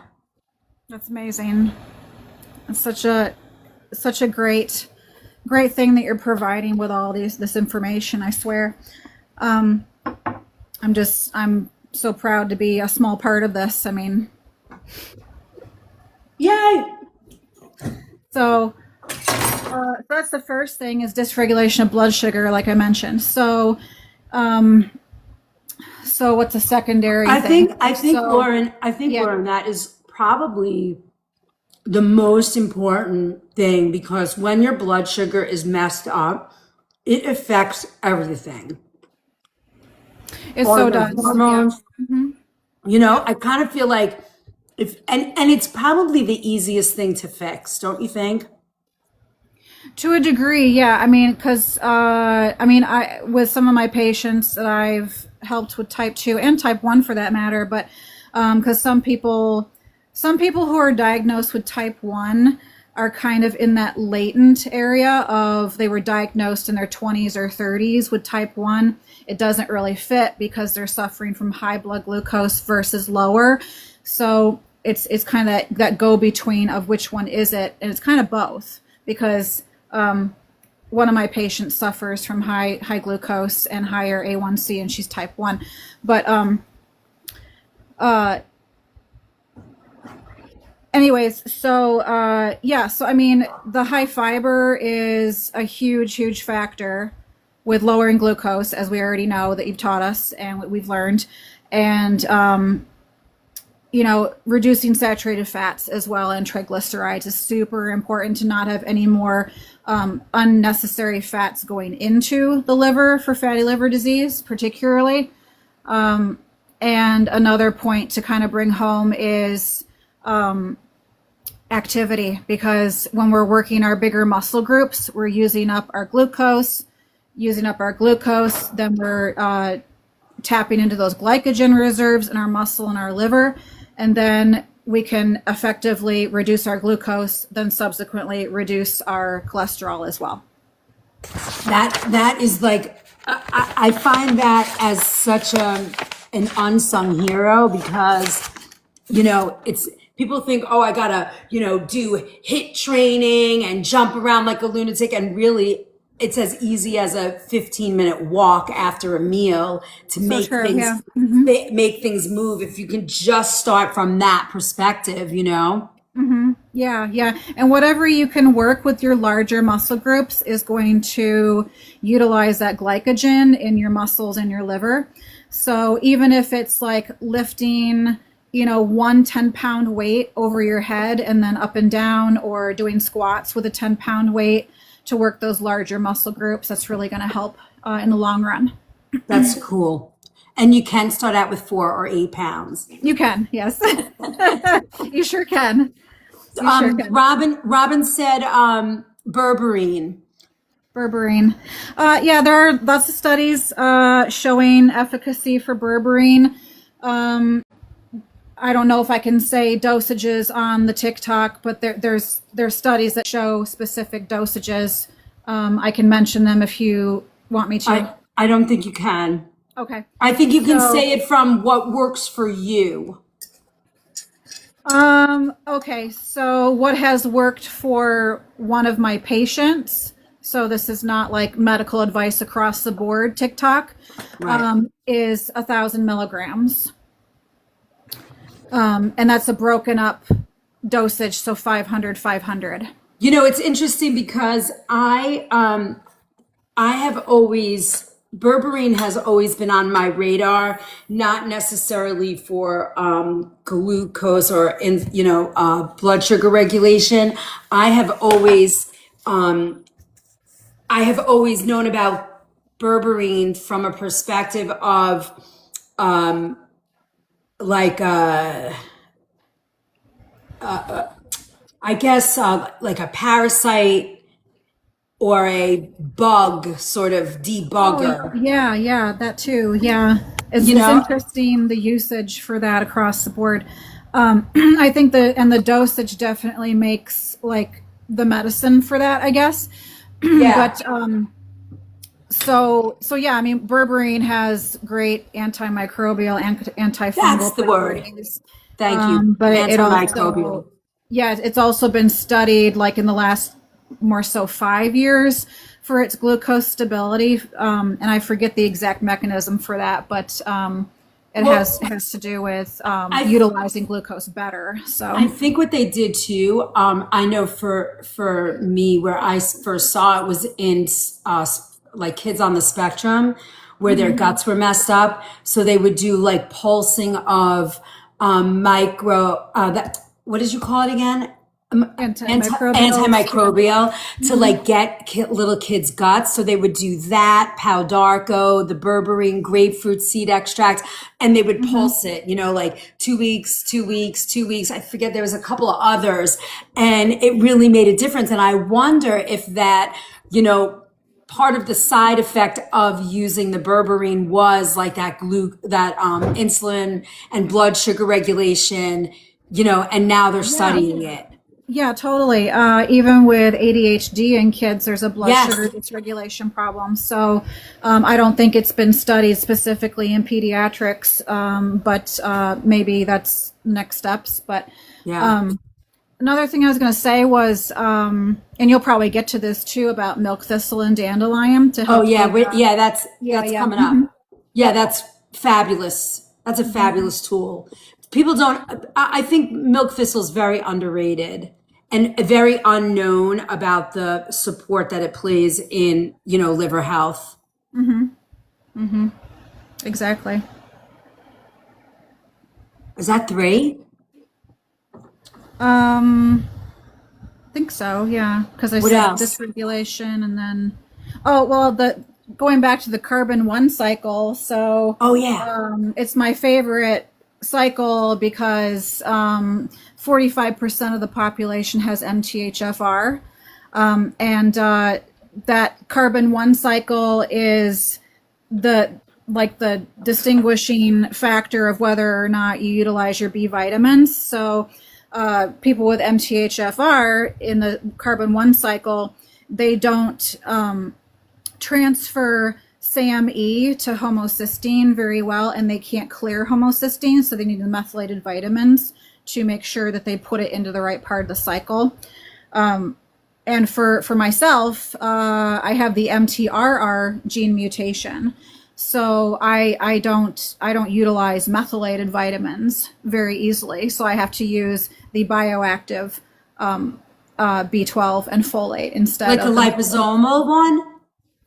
No, it's hydroxycobalamin or adenosylcobalamin, and then it's folinic acid on a glucosamine salt instead of a methylated folic acid. So I find that cycle really interesting because it's our baseline detox pathway, and so many of us can't utilize it appropriately. So I think doing genetic testing or the MTHFR gene mutation test is essential in our health. I So, totally agree with you. I have two of the MTHFR gene mutations. And like I was saying today, when I had no choice, but if I want fragrance in my house, it had to be the way that I just did it today because mhm. I cannot take synthetic smells at all. Oh my God, same here. I cannot tolerate any fragrance or like air fresheners, car air No, fresheners, cleansers, like any of those like astringent kind of no. cleansers in Yeah, the food can't do it. industry. None of it, can't do it. Migraine, instant migraine. Yep, me too. And that's why I love making, wow, this, I need, look at all the sage that's burning in my kitchen. Sorry. Don't set off the smoke detector. I know, that's what I was thinking. My husband's gonna come down here and be like, "What's that smell?" Yeah, I think this is an important thing because again, it's like I don't think people realize how much diet.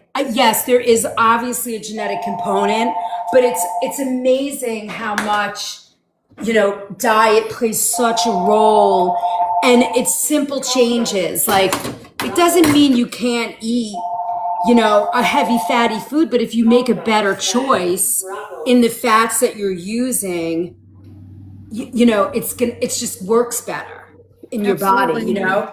And Yeah, I think that's a really important. I think it's really important for people to understand that. Like if you're using a for better sure. if you're not using seed oil and you're sautéing in an olive oil at a low heat where you're not smoking, and it's a higher smoke point, you're not going to develop those, you're not going to translate that into like trans fats. It's just different. Absolutely. Yeah. And I think one of the things that's not talked about a whole heck of a lot is because I mean, healthy fats, we know that they're healthy for the body, things like that, but they also help keep our arteries nice and flexible Right. so that we can withstand, like, if we have like intermittent higher cholesterol levels, so we can withstand that and they don't become rigid and then subsequently a blockage. So keeping the healthy fats coming in is super important. I agree with that. And it's like, I think sometimes people, that all or nothing mindset becomes, oh my God, I can never eat, birthday cake or a wedding cake. And it's like, no, that's not the conversation. The conversation is if 90% of the time or 75% of the time you're eating clean, healthy, real, good, health supportive food that tastes Hmm. delicious, Yeah. yes, when you go out to dinner or you have a celebration or whatever, you can eat that food. The whole thing of in moderation, and so that you never get to the point of saying, oh God, I can't eat this again. Right, exactly. Yeah, I think so many times when people think about nutrition, especially like in the realm that I'm in with patient care, they think that I'm the food police, and then number two, I'm going to tell them they can't have anything that they want to have ever again. And I've shocked a lot of people Right. throughout this process because I tell them, everything in moderation, like you just explained, and eating clean, because the 80-20 rule is a good rule to take, 80% of the time eating clean and 20% indulging here and there. So, because I mean, you are going to crave things every once in a while. You So, got to do it. And if you don't crave, if you don't do it, if you don't satisfy the craving, you wind up failing. Right? Then you wind yeah, up giving up and saying, yeah, forget it. This is too hard. But no, it really isn't that hard if you know how to cook, if you know how to make those simple changes. And I think that's the most important thing of why I do mhm, what I do, because it's like, oh yeah, at chef's table, I'm showing everybody, yeah, like cook with this and use butter and, have fun with your food. But then, mhm. on Wednesday mornings, it's like, okay, now you got to do this, this, and this. So when you go and you make that delicious, creamy, yummy dish, you know that the rest of the week you're eating really clean and making good choices. Yep, exactly. Yep. It, So, well, for this next step, it's sort of like I really, I follow several doctors like Christina Northrup, Mercola, I love the medical medium because for me, he's so out there and people have so much vitriol against him that it's like, well, he must be right on some level, you know? And he is definitely the extreme. I find that Barbara O'Neill also, while extreme, she kind of brings the balance, you know, and a calming effect. But I love the perspectives of all of them. And, you know, on every level, at every moment, maybe the food is a little different, but it's always comes down to food. Yes, there's a genetic component always, but food really, it makes all the difference. It does, yeah. I mean, I read a couple years ago in some primary literature about type 2 being 96% preventable. Yes. And there is a small genetic component, like a predisposition to higher blood glucose or what have you, or like a small disposition to coronary artery disease and things like that. But for the most part, that is very much preventable. But in the U.S., we've really had an extreme rise of type 2. And, you know, the type of work that you do in this setting is really reaching a lot of people. So I think it's super, super helpful what you're doing. Well, I love that you're here because it kind of puts, you know, it's like that nice little like check mark of saying, okay, I got, you know, we're doing it right, and people get to see, you know, hear from somebody who's doing this professionally. If you guys haven't been here before, Lauren is, tell me again exactly, registered dietitian, right? Yeah, Masters of Science, registered dietitian, nutritionist. Yeah. And she practices with patients and does all of that work and helps. And it's so nice. We found each other on here, and it's so nice because she comes on and chats and sort of puts a check mark to the work we're doing here. It says, yep, you got it right. We got it right. You're doing an awesome job. Thank Awesome. you. You're a rock Thank you. star. And fun fact, I'm now licensed in 8 states. So Really? yes, because I do telehealth. So That's cool. yeah, I think you have to start a new TikTok. I'm thinking about it. Yes. I think it's time. No, seriously, because, you know, I think you have a lot. I think you have the information, you know. I come from a you know, a chef's perspective, so it's very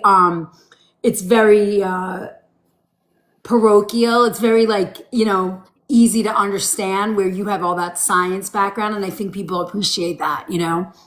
I do too, but I mean, don't sell yourself short, because you come with a lot of science, and you know, you back up your science when you speak to people in this setting. And I think you are both across the board. I think you're the chef, you're the expert in organic foods, and you're reaching the science base at this point too. So Yeah, I'm trying to finish that course. It's a lot of work. It's taken me a long time, but I figure once that's done, then I can have that also. But yeah, I think I did not realize when I came on here how much we needed to know about food. I've been in a bubble for 40 years thinking everybody knew what I knew. And it's like, yeah, there's a lot missing. there is. Yeah, and it Have a blows good my day, mind Lauren. every day talking to people, and just like starting with the basics with people, because you know, your doctor doesn't tell you certain things. They just hand you a sheet, like you said, here, eat this, not that. And there's no information backing up what exactly you're supposed to do or how you're supposed to adjust your thinking or your lifestyle or whatever. So, You know, Viviana, I absolutely think parasites play a role in the human body, and I think, but that's my opinion and not allowed to be spoken here much. So we call them, what did we call them for a while? Oh, Klingons. We use the word Klingons, but yeah, if you go to the cleanse book in the LINK, the BIO, it has a lot of information. I sent you a copy of that, right, Lauren? The cleanse book. I think I sent it to you I when think it first so. came out. I mean, there's like 240 pages of information, and there's a cleanse in there for parasites also. It's just one of those things that nobody tests for anymore, and it's sort of been wiped away as, nobody talks about it. But I think that conversation has to be had. I think you're right because a staggering statistic that I read a couple years ago was that it's estimated 65% of the U.S. American public has a Klingon. So, Right. And if you have dogs, forget it. We are, and if your dogs sleep in your bed with you and they go outside, you're toast. There's Yeah. no, I would pretty much say they are present. Right? Yeah, absolutely. Yeah. Yep. What about cats? I would imagine they carry parasites too, but differently. But I don't know much about kitty cats. But you like cats, right, Lauren? You have cats. Yeah, I have two cats. That my cats, we get them tested a couple times a year for any Klingons, and they're usually clean. Yeah, but I mean, and cats good. don't. Yeah. A lot of cats most of the time are indoors, so it would be. Yeah, yeah. It's when you have like an outside cat, or your dogs spend a lot of time. Like my dogs rummage around in the woods, and they're out and about. So I know they're busy, getting Klingons. So we're careful here. Absolutely, yeah. If you have rabbits in your yard or any stray cats in the yard, you're going to have parasites in the yard for sure. Yeah. Yeah. And, don't they say that Lyme is sort of like a parasitic infection too, right? It's been equated to that, I think, as far as like what it does in your body. Right. But it's a viral infection for the most part that causes an immune system dysregulation to like the joints and the GI and the brain, etc. So It's trouble. We're gonna do Lyme next month, but that's like a pretty deep topic. It's like yeah, it just goes down the rabbit hole. it sure does. I mean, I know some people who have had Lyme and they still have, I mean, they might have flare-ups and stuff like that if they get really stressed, and it seems to affect people differently across the board. Yes, for sure. And and certain things trigger, like if you have Lyme but you didn't really know, you had a pretty big strong immune system, and then you get hit with, like an Epstein-Barr virus or the pandemic virus. I don't know how we're supposed to say that one. Those things also trigger your Lyme to flare. Absolutely. Yeah, because it's disrupting your immune system balance. I mean, if we can call it that, because if you have Lyme and then you get something else, like you just mentioned, it wreaks havoc on your entire system. So here's where I'm gonna get in big trouble, but I'm gonna say it anyway. I've read a couple of studies now, and they're definitely from alternative medicine. But that triple V that you get as a young girl? You know what I'm talking about? They start at 11. There's 3 of them. It's a series of 3. yeah. Don't say it. Yeah. If you have Lyme, for some reason, whatever's going on triggers that and wreaks havoc, breaks down, and you wind up with some serious autoimmune. That's I don't know if you've heard that, but it is yeah. If you have that study, I'd like to read that for sure. I will find that information for you Okay. and send it to you because it's pretty interesting. You okay? What? I don't have a lot of time before work, and I need to get my stuff done. Do you want me to cook that while I'm working That here? would be unbelievably amazing. Sure. Thank you. Hold on, guys. Let me just get this. Do you want both of those or just one? Dad wants some too. I think I'll eat like 8 of them. Okay. And then That's I'll all I make could big find one. at the store. And you want with sauce? No, just butter and cheese and ricotta, please. All right. I got you. And then if you could saute some mushrooms, Okay. if you have time. If not, it's Sure. okay. I got plenty of time. How much longer are you left in this? For as long as I'm working on a thing, so. Hi, guys. Yep, I know. I leave at Yep, I got you. Sorry, guys, let me just get some water on the stove. Yeah, I will. I'm gonna find that for you, Lauren, because I'm pretty sure I read that in Green Med Info. Okay. Yeah. Thank you. I appreciate it. Have you spent any time on that website yet? I have. It's pretty awesome. Thank you for letting me know. Yeah, that is. I mean, for practitioners and stuff. I mean, it's pretty science based. So if you love that, if you love the science of anything, it's pretty impressive. Yeah, I think so too. Thank you for that. Yeah. Well, I'll let you get back to it. I'll drop back down unless somebody has some. Does anybody have a quick question for Lauren Yeah, I'd before love to she field any jumps? questions if there are any. So. Anybody have any questions for Lauren? Let's stay on the topic of fatty liver. Okay. Oh, the website, Erica, is called Green Med Info. It's an evidence-based, how would I say it? An evidence-based catalog reference website of natural holistic therapies, disease, and it's all cross-reference. It's unbelievable. Sayer G, and he has a very, very, very good email that he sends out. That if you like reading emails, that is, and you love health and the science of, alternative medicine, it's fabulous. It's a really good resource, and he's usually on cutting edge because it's all science based. So he's on top of clinical trials and all kinds of things. So it's pretty cool. Any other questions for Lauren?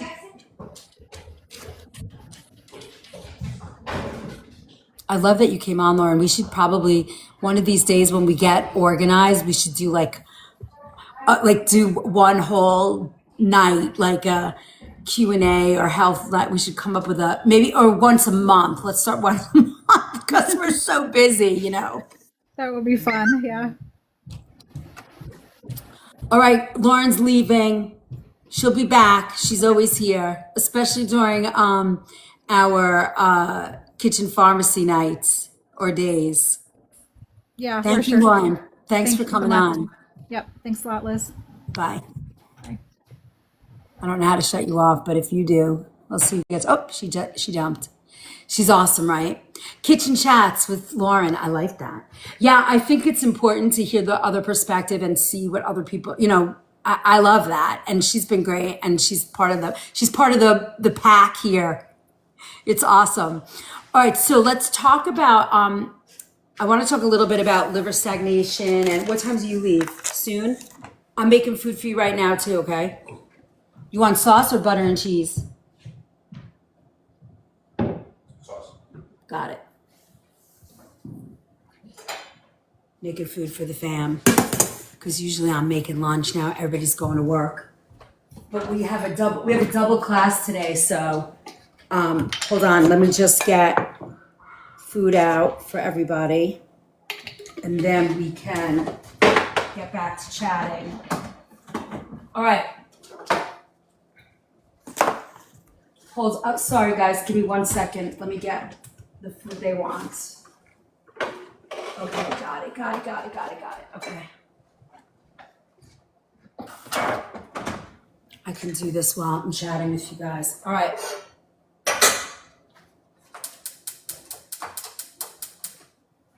I think I'm going to be in the kitchen all day today.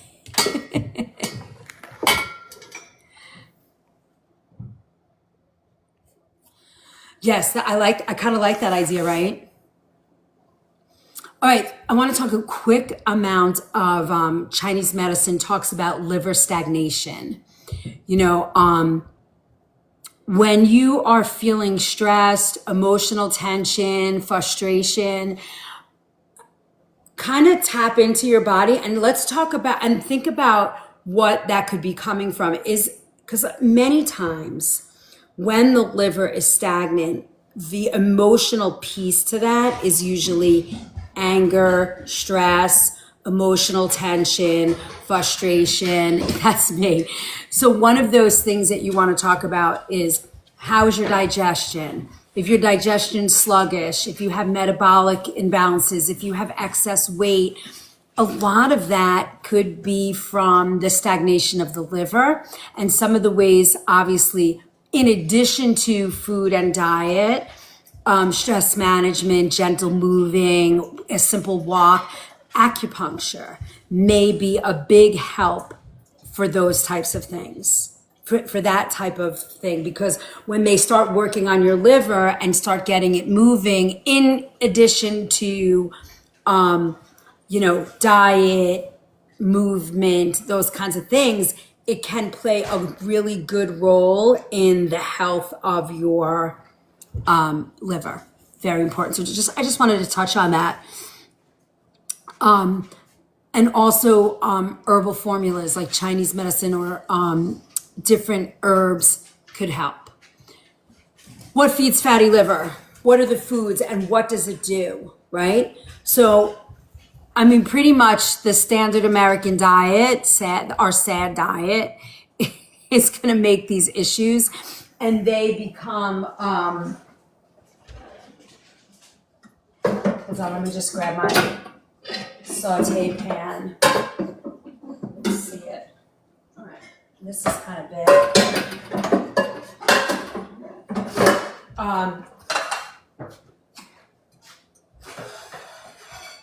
Hold on, guys. I just want to make sure I get food done for the family.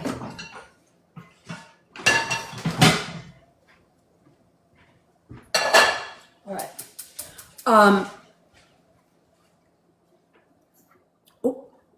One more thing. Hold, please. Gotta plug in my phone.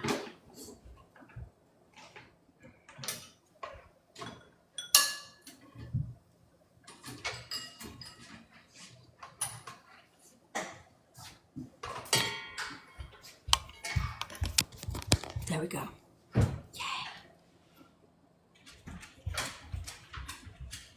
What you cooking? Oh, my daughter brought home raviolis. So getting ginseng overseas in vials to consume every day. Oh, for your liver? Yeah, I mean that gives you a lot of energy for sure. And we're gonna talk about milk thistle also. So hold on, let me just get these on the fire for my family.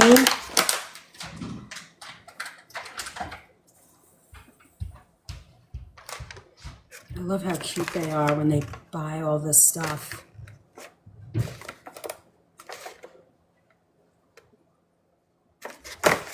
Hey.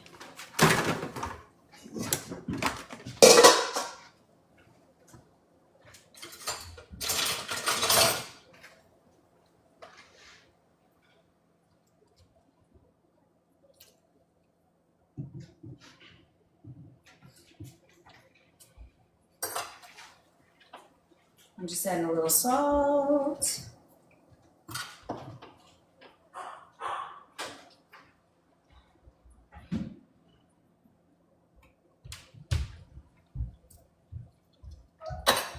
Everybody's running around.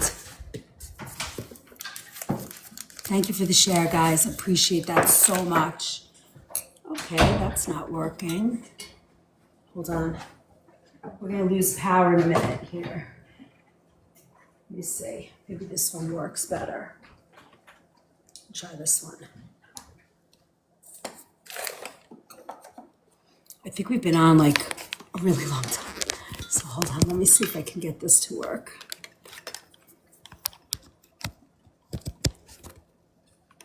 Okay, we're charging now. We're good. All right, soda. That's excess fructose, and fructose is processed in the liver. No good, right? Sweet tea, that gives you a rapid blood sugar spike, and then the bottom out, right? Candy is a sugar overload. Pastries are sugar and refined flour. White bread, quick glucose rise. Right? So your blood sugar is jumping again. Honey and tea, you know, it depends. Is it raw honey? Is it store-bought honey? I don't know. Honey is one of those things that kind of falls in the middle. Lauren, what do you have to say about that with honey? I mean, if you have blood sugar issues, maybe you eat that with like a high fiber meal, don't just make it. Maybe you have like I don't know. I'm thinking an Irish brown bread that you bake from home with not our wheat, not American wheat. You're leaving now? No, I just want to be ready for work. Oh. I'm good.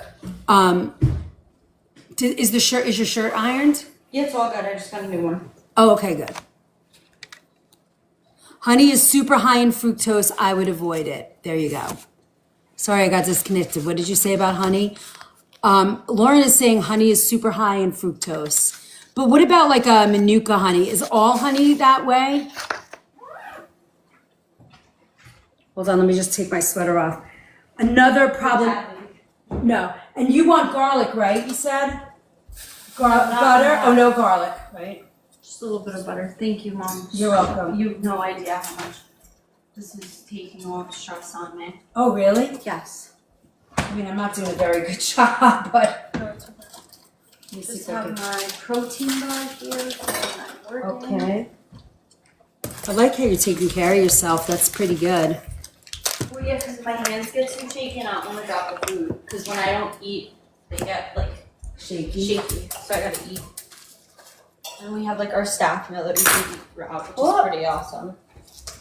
They leave it out for us the whole time. That's like us. Yeah, it's really nice. Makes That's pretty things a lot easier. No Manuka is okay. I wouldn't do it without fiber though. Yeah, you want to do fiber. That's good. Maybe I'll include that. What? I got this. Thank you.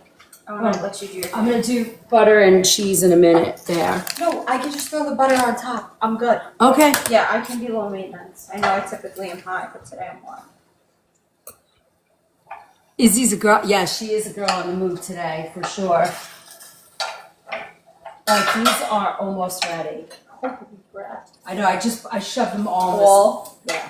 That's okay. I can bring a couple to work. Well, Dad wants to eat too, so. Oh, Yeah, these are done. All I right, got him. I can strain him. I don't want to be in your way.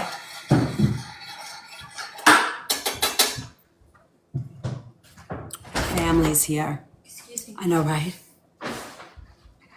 Let me just give Daddy this.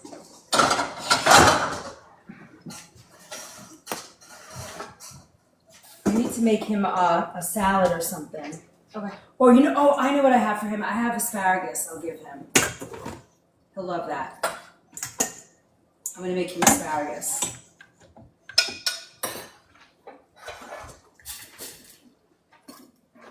Sorry guys, we're having just a quick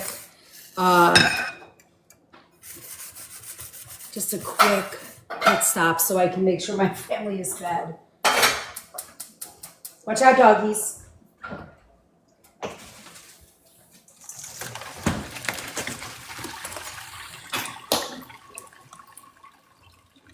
I can do the dishes when I get back from work. I'm not worried about the dishes in any way at all. I never worry about that. It looks so good. A little ravioli and meatball, and I wish I had meatballs for him, but I'm gonna give him a big pile of asparagus that he'll eat. Yeah, it was the only things they had at the store. The store was mobbed. Mobbed? Why? It was Saturday. Oh. And I went to the one closer to the gym.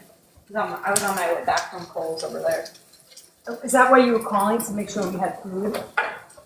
No, I wanted somebody to put the water on for me, just in case you were still. I wasn't sure if you were. Yeah, I was still on. It's okay. This is perfect. Your dad's gonna be very happy. Sorry guys, I'm just making a little asparagus for the honey and some garlic powder. Where is that?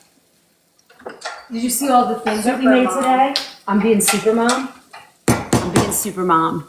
Hey Ernie, nice to see you. Thanks for my gifts. I just wanted 15 minutes to just lay down because I haven't. Will you stopped. have it? What time is it? It's 1:30. Yeah.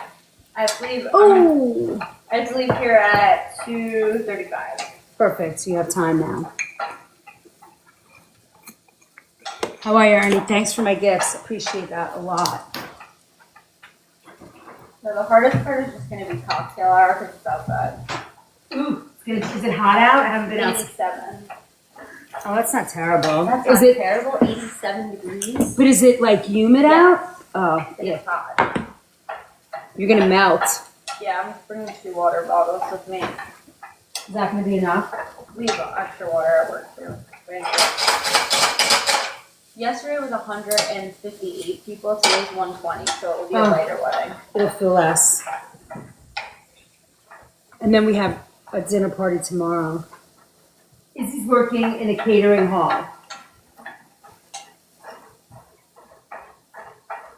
I know, right? They're waiting so badly to eat, to get something to drop. They're not getting anything. Nothing? This is all coming to me, friends. Here, can you give this to Dad or ask him to come out here to eat? He's watching his videos in peace. In peace. All right, tell him the asparagus is coming. Maybe I should give him that He's gonna first. be so happy to hear that. No, he likes asparagus though. Holy crap, that's hot.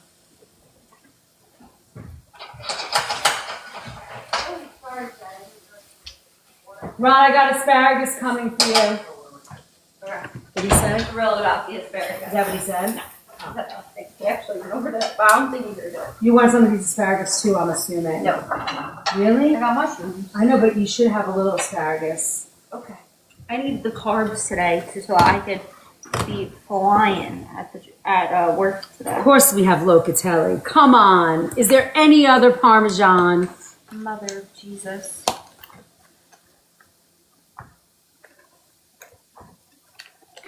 Thank you, Snickers. I feel bad because she has to eat like packaged raviolis. Nope, I am as happy as a clam right now. Just need food. You just need food? I tried to find organic, but I should have went to Greens. Yeah. It's all right.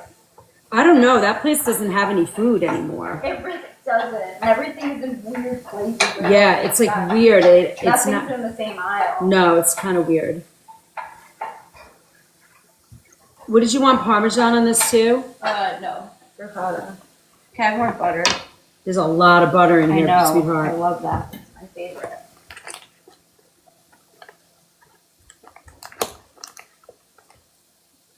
I put salt on that already. Oh, you did? Yeah.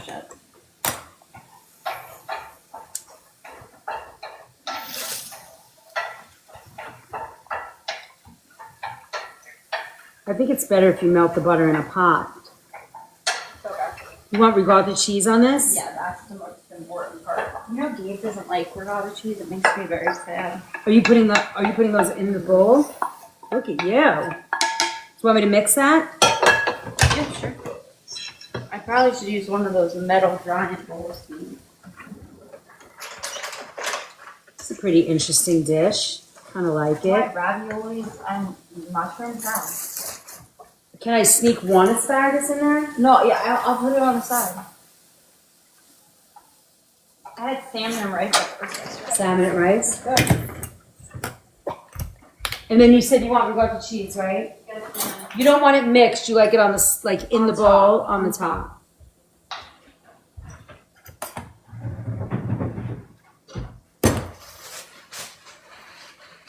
Thank you, Mom. I appreciate it a lot. You're welcome, sweetheart. I need homemade Rice Krispie treats. Homemade, like good stuff. Yeah, because Like I wonder if those good pavlova would do. It's a good carb load for work. I just need carbs because we walk around so much. Oh, Jesus. Thank you, Mom. Holy carb. Is it good? I have to add 8 pounds. Say that again. I have to add 8 pounds of garlic because I love it so much. My favorite thing ever is garlic. Is it? You know, if I had to eat a food for the rest of my life, it would either like be rice or potatoes because you can do so much with it. Oh yeah.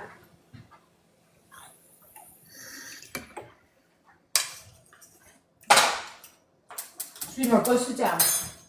and eat. Sit over there so Need some water. that you can enjoy your food.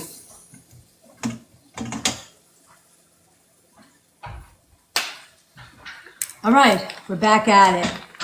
Can we talk at like 2:15? Does that work? Or no? Yeah, I think we should be done. Alright, if not, it's not. It's okay. No, I I'll think talk we'll be to you done. tomorrow. We'll be done.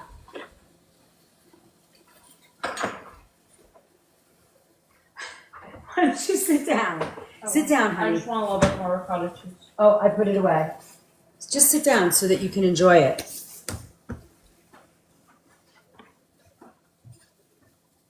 What's in the fridge? Okay.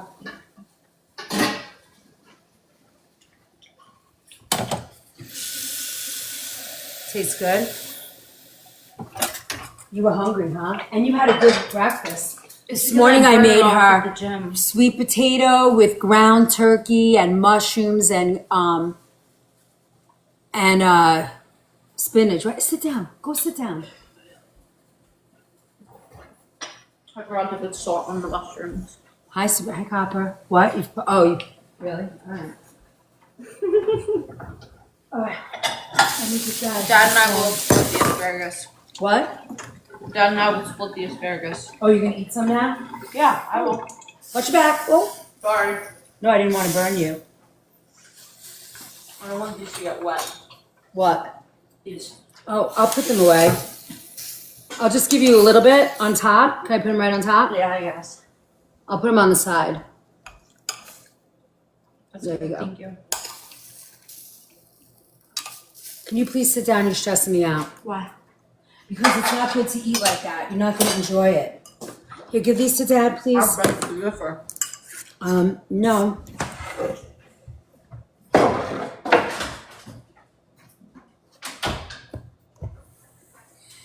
It's okay for us to eat standing, but the kids have to sit 100%. Thank you so much. You're welcome, love.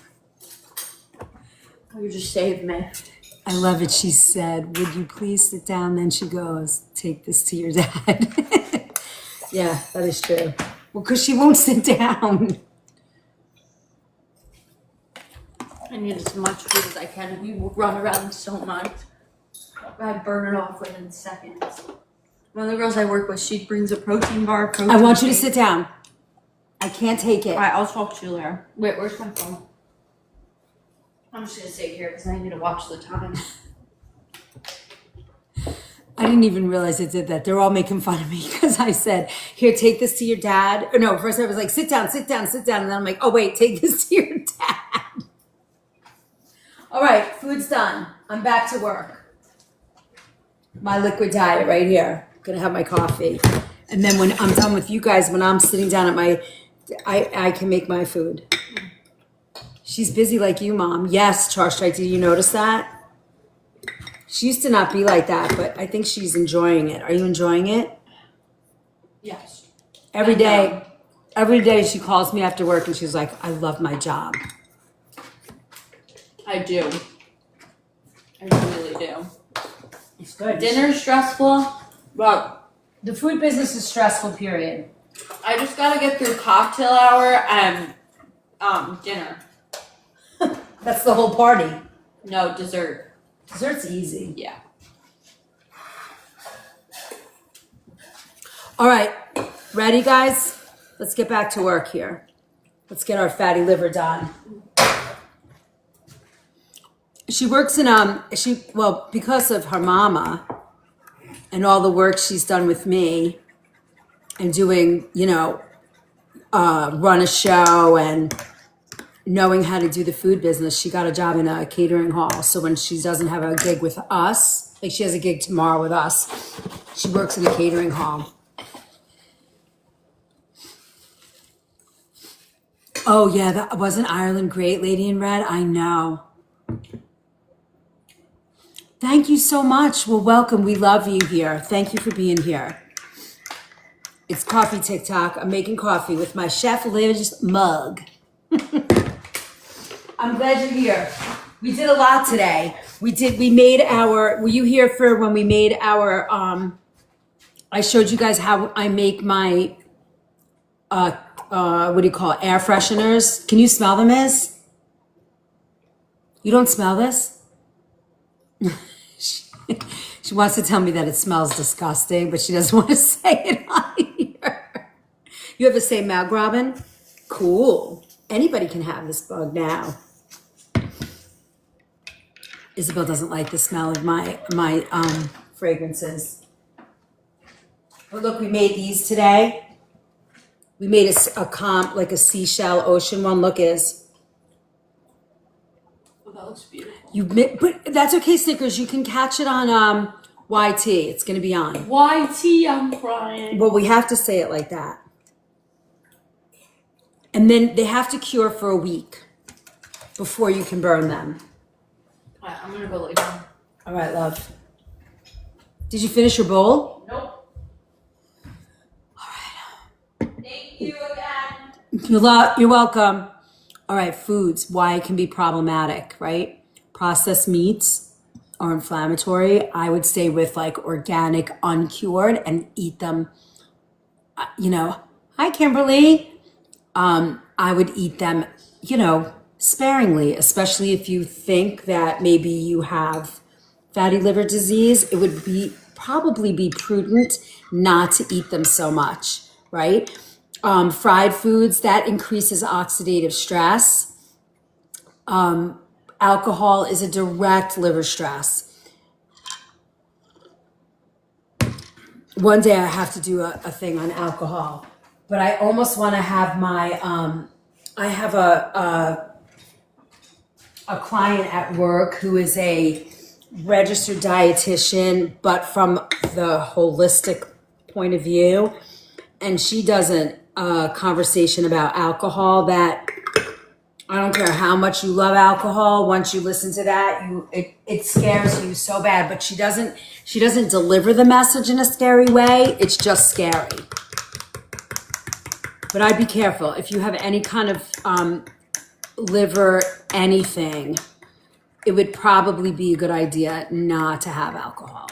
And they have pretty good mocktails now, and all kinds of other things that you can do to relieve stress or anything. I mean, sometimes I like a social drink, if I'm out or whatever, I like to have something, but it's not worth it anymore because I know how I feel after, even if it's a little something, Andrea, it's really interesting to listen to her. I got to ask her to come on. I asked her a while ago and she was totally interested. So I really want to do that. She's not on this platform though, so we'd have to do it a different way, but she's amazing. Okay, ready? Here's what to eat. Liver-friendly food, a good grappa. Exactly. Yeah, I like to have a nice glass. You know what I don't like about alcohol? I'm going to tell you what I don't like about alcohol. I wonder if people would drink as much as they do, although I do see a shift in people not wanting to drink. Like mocktails are pretty big right now. Tomorrow we have like 4 mocktails that we're doing for tomorrow. I mean, she does serve alcohol, but most of the people drink the mocktails. Salicylates, yeah. There is no ingredient list on alcohol. Have you ever noticed that? No ingredient list on alcohol. Why is that? Why can't we know what's in the alcohol? And if we did know, would we want to drink it? I definitely think there's a trend of, especially my daughter's generation, that just doesn't really drink. It's not a thing. They're doing other crazy things, but alcohol is not one of them. They're more into like the edible kind of stuff, I think, and I don't want to really talk about edible flowers at all because, when you decorate your plate with edible flowers, it's really nice. Ooh, you're right. Exactly. Why is that? I want to know. Why can't I know what I'm drinking? I want to know what I'm consuming. I don't understand. You guys all got that. All right. So, leafy greens, fiber and phytonutrients, right?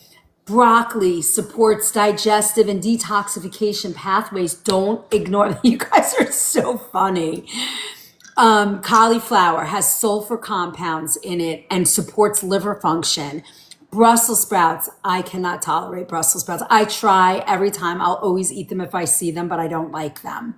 But they are liver supportive. Beets and beet greens are antioxidant support. Sulfur compounds, garlic, also really good. Prebiotic fiber comes from onion. Lentils has fiber and protein. Chickpeas is a blood sugar support. Oats are a soluble fiber. Chia seeds are fiber and omega-3. You love every kind. I love that. Yeah, good. Eat them all. Don't stop. Ground flax, my favorite, is an omega-3 support. Omega-3 fat and fiber. I'm not as big a fan of chia as I am of ground flax.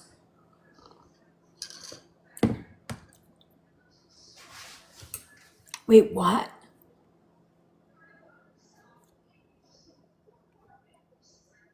Oh, what, the alcohol you're talking about? I know. Stay so full. Yeah, I love it. Look, it's on my, look, I have it. It's one of my jars along with my bacon fat. I have this little jar with my ground fiber. I got to ground some. Ground flax. It's ground fiber. Yeah, I put this on everything, especially salads, or if I bake a potato or a sweet potato, roasted veg, everything. I put this on. It's like with my salt. I put flax. Miss Jones, please stick with us. Follow us. How is the corn? Or do I dare not ask? Don't ask. Everything just fell apart. I'm very sad.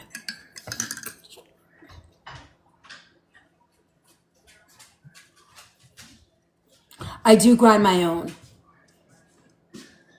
How'd you do? Oh, awesome, babe. Mando had his raviolis and asparagus. You're now Mando.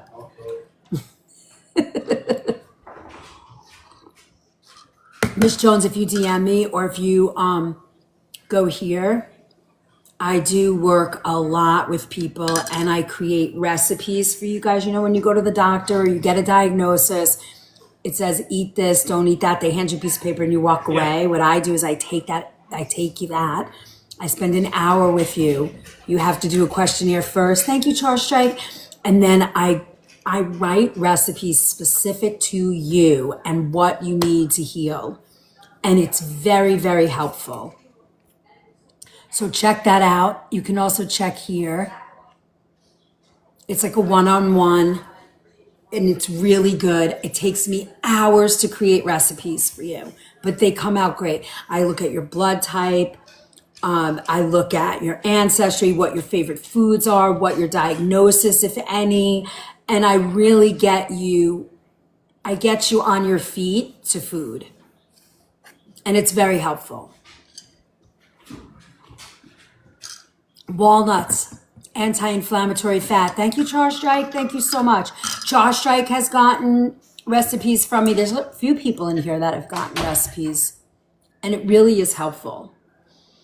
Extra virgin olive oil, right? Mediterranean diet cornerstone. I mean, it is the one. Healthy fats and fiber, avocado. These are all good. You want me to give you liver-friendly foods one more time? You guys have a pen? Are you writing them down?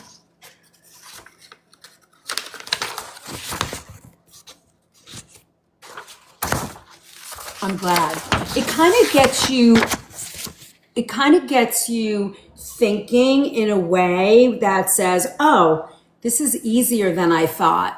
Hello from Turkey. Oh, Michael, one of my guys on the line just spent almost 10 days in Turkey and he had a wonderful time and he brought me back spices.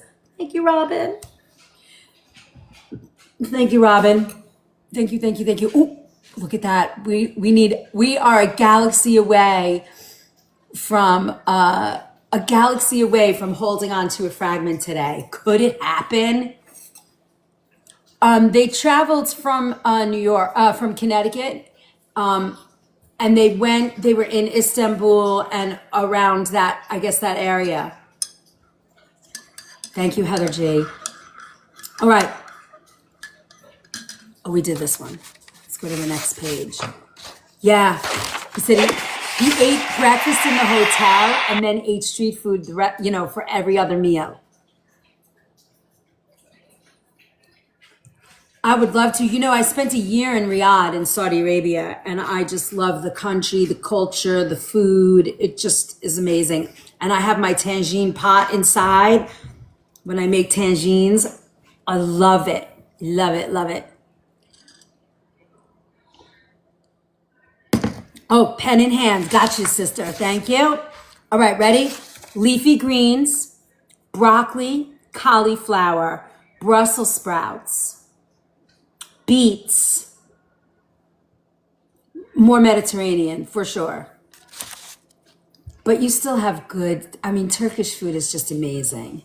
It's sort of like, I think you're right, it's like an eclectic mix from all over those regions. Right? You sort of blend that Middle Eastern and Mediterranean flavors.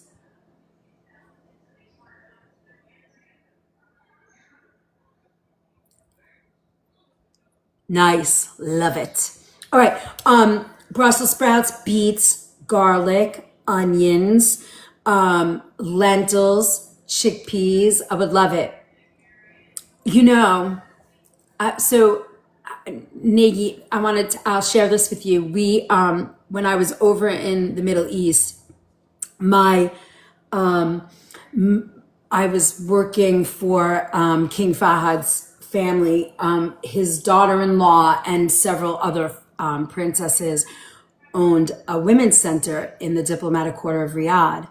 But the princess that I worked for, her personal assistant, her mom was written in a book, and she was the last surviving Ottoman from the Ottoman Empire. She was like 104 at the time, and I was back in the 90s. I was there in like 95. And she was the last surviving of the Ottoman Empire. I don't remember her name, but she was in a book. Her photo, she showed me this book, and it was pretty cool.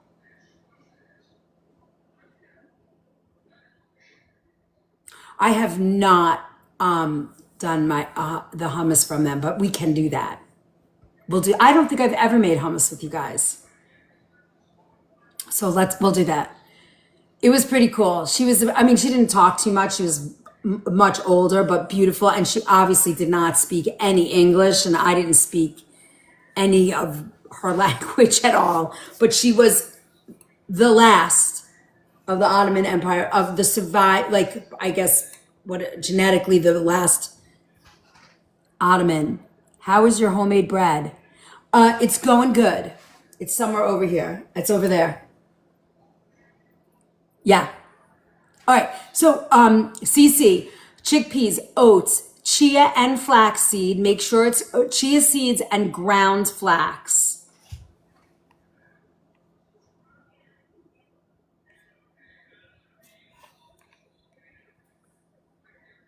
Oh, okay. So, all right. I'll get hummus on the list. I don't think about hummus.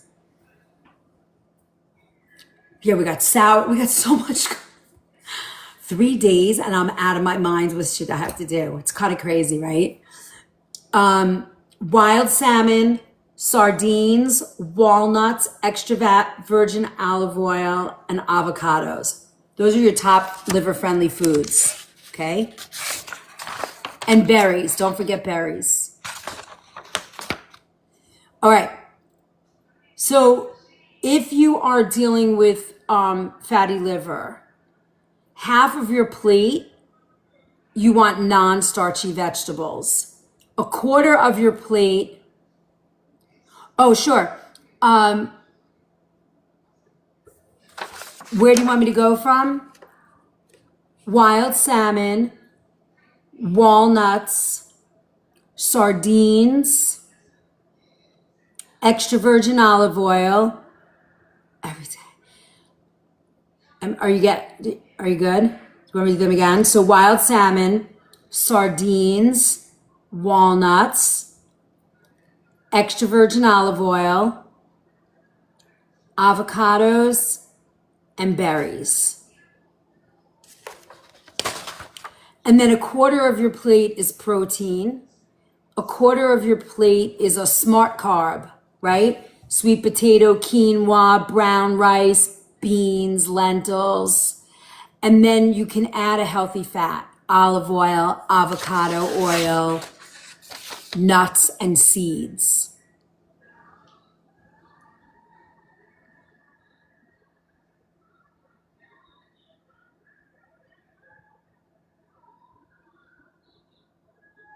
Okay. Thank you, Copper. How are you? How's your mama?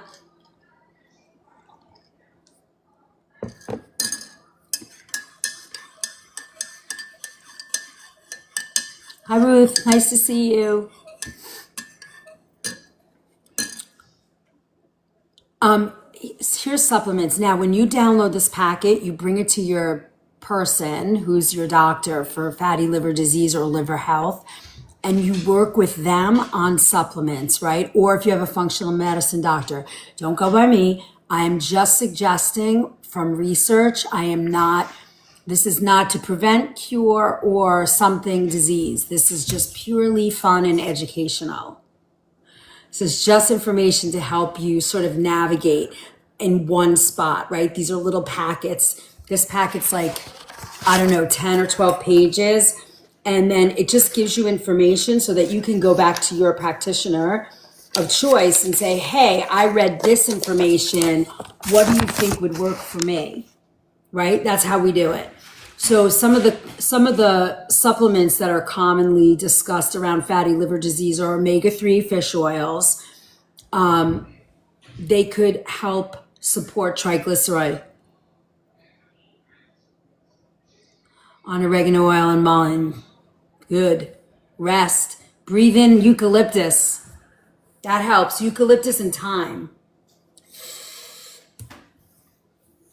Be right back. We'll be here, Cece. Not much longer, but a little bit. We have 3 new followers. We need 2 more followers today. And we have 188. We're like a little bit away from making it to getting a fragment. Maybe, because we have till midnight or something, 10 hours left, right? Vitamin D. That's good for metabolic health and immune system regulation, right? Magnesium supports blood sugar regulation. Milk thistle, very important. Don't underestimate this. It's often used for liver support. Just put water in that, honey. And then NAC supports glutathione production, which helps detoxification pathways. Thank you, Janine. Thank you for the follow. We need 1 more person to follow us today to hit that goal of 5 new followers. And then curcumin helps with inflammation, right? And berberine is it's that functional medicine support of blood sugar. Well, you should eat a digestive enzyme right now. I'm alive and awake and ready to work. Please eat I will. Yes, ma'am. Gotta find my device. Thank you, Christina. What? Gotta find my device. Yeah, and I want you to eat a digestive enzyme. And then lifestyle therapies that might matter, right? Daily movement, get up and walk the dog. Walk the dog. Thank you, Abby. Yeah. Resistance training, weight bearing, bands. You don't have to bench 120 pounds or 30-pound barbells. You only need 4 pounds, 8 pounds, whatever. Just get moving. Move that weight training. Sleep, lots of sleep. You need restorative sleep. And don't do what I do. And then stress reduction. Oh, good. Finally, the eyelashes are gone. Pots and pans in my kitchen. Exactly. And then stress reduction. Need some stress reduction. Hydration is really important. coconut water, fresh, clean water, very important. In the mornings, fresh, clean water with a little lemon, great way. All right. And then let's see. I do some pots and pans in my kitchen. I love you. All right. Ready? Let's see. Kitchen pharmacy. Here's an experiment, right? For the next 30 days, remove sugary beverages, eliminate alcohol, build every meal around vegetables. That's where the grappa comes in. Stress reduction. Build every meal around vegetables and eat protein at every meal, right? Add beans or lentils several times a day. Replace processed snacks with real food. Hot chicken broth, that's good. Even bone broth. Walk after meals and prioritize sleep. And then what you want to do, and I have this as a tracker for you in here, energy, you're going to track how's your energy, your digestion, how's your cravings. Can you see the little doggy right there? How's your mood, your waistline. Key lime water with Celtic salt and cayenne pepper in the morning helps release mucus for sure. Yep. And then all these small little habits, even if you hold on to 3 or 4 of them, you're going to see that they make meaningful changes over time, right? Your liver can regenerate itself. It can fix itself a little bit, sort of like the lungs. If you do it before you get to that end stage of something, you can really make a difference to the health of your liver if you follow these steps before you get to a point of no return, right? So I would encourage you to sort of use this, and honestly, if you start with that, and I'm gonna post those so you can download them. There'll be a free download. There's 13 of them, and they're like the fiber, that the good protein, the high fiber, and the healthy fat meals that you can make that will really help, whether you're dealing with this or fatty liver disease or blood sugar issues, diabetes, type 2 diabetes. These meals, simple, very easy to make. They're going to be a great resource to sort of kick you off to help. Yeah, it's good for you. It's really good for you. Do you guys want to see my, on another note, do you guys want to see my peonies? Kimberly, are you there? I'm going to go get my peonies flowers. I want to show you. I'm going to show you the other ones. Okay, look at these. I'm going to redeem myself, although I didn't have to do much. Hold on, I'm going to get my other ones. They are in full bloom right now, and they're unbelievable. Ready? You're going to lose your mind.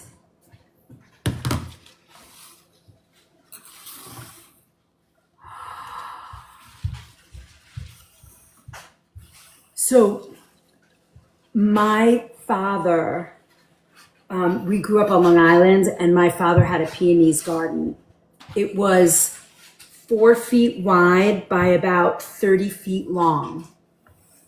So think of that almost like a border. And when we moved out of the house, they smell unbelievable. Can you believe this yellow? We did not have yellow. We had all pinks and reds. Come on, go away. And when he passed away, we sold the house and we moved my mom up here. And I took with us 2 sprouts of the Japanese maple cheese. And I know I can't get over the yellow, but if you look, the yellow, right? You see it has like a pink in it. But I'm going to tell you, I took 3 peonies, maybe 4 peonies plants, and I just dug a hole and threw them in. My father used to, sprinkle lime and take them out in the winter and separate. I don't do none of that. I just threw them in the ground, and this is Look at these beautiful plants. So I have more coming. They are stunning, right? I know, me too, Thea. I never had yellows. We never had yellow in our garden. But I guess whatever they've been up to, we got yellow. What is it with you two?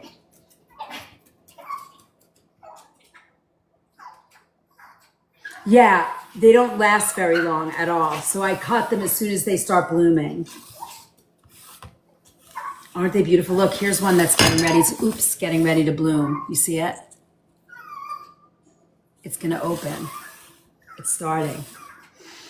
They're so gorgeous. I mean, I can't get over the yellow. They're incredible. All right, anyway, there you go. I never saw yellow peonies either. These were from my father's garden we had the deep pinks, but these are all sort of like coming up from all his peonies. But if you look, what I find very interesting is there is pinks in that leaf. Look.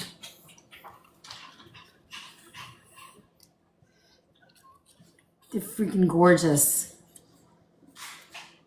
I know, they're falling apart already.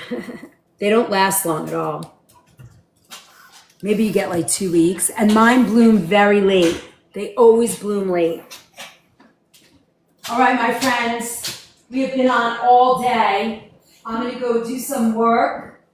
I will see you guys all tomorrow. We're gonna do, I'm gonna see you guys tomorrow. I'll have you on in the morning. If I can bring you during the party, I will. I don't know. Lauren, so not my wheelhouse. I have no idea. Brooklyn, gorgeous. Exactly. They're gorgeous. I mean, the dogs are jumping at my feet right now. Go away. I'm trying to let them look. All right, I'm gonna go. Oh, we only need one more follower. Can we get one more follower today to hit the 5? Yes. Coco, are you talking about Coco June or Coconut Cult? I've seen both. I like the Coco June. I've not tried the coconut one.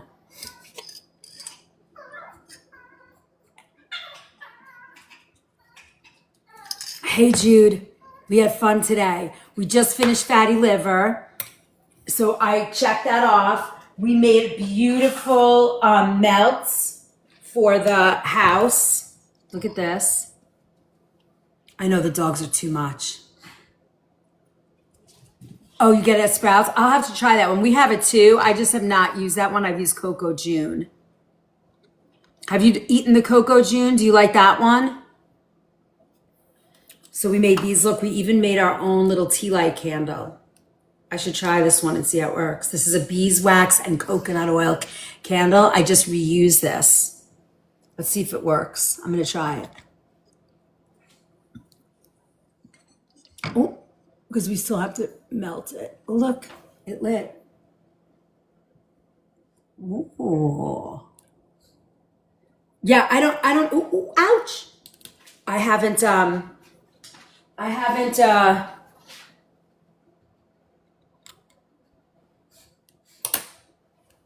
all right, let's see how that melts.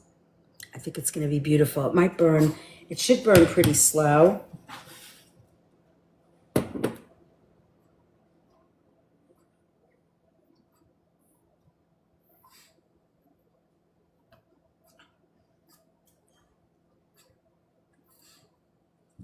going to put him in here. And we're going to keep melting. We made these today. Now they have to sit for a week before you can melt them. They just have to cure, and they're still sort of wet inside, but they take a little time. Do you hear them? I mean, they're like needy little things. All right, my loves. Did we get our 5th person? We need one more follower today to hit our goal. Just one, please. Let's see. We have. Thank you, Winter. Whew. Excuse me. Whew. That's it. All right, I'm gonna just pin these last few goals. We're a small but mighty group. We did it. Thank you. Thank you. I will see you guys all tomorrow morning. I love you. I am so grateful for the support. I hope you guys learned something and had fun today. For anybody that stayed here all day, I can't explain how grateful I am. You too, Copper. Lady in Red, welcome. Join the party. It's super fun. We have a good time here.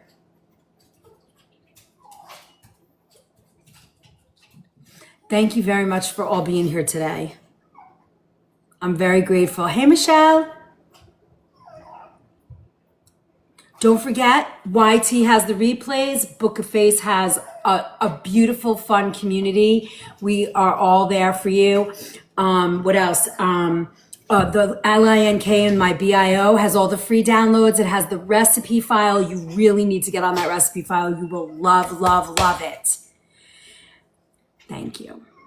I will see you all very soon. Hi, Secure Shift. Yay. All right, I'll see you guys all tomorrow. Love you, mean it, bye. Oh, hold on. The doggies want to say hello. Come here. Come over here. Come here. Come here. Say goodbye to everybody. Say bye-bye. Here's the doggies. These are the little crybabies down there. They're like, where's the food? I thought you had food up here. I smelled something delicious. Hey.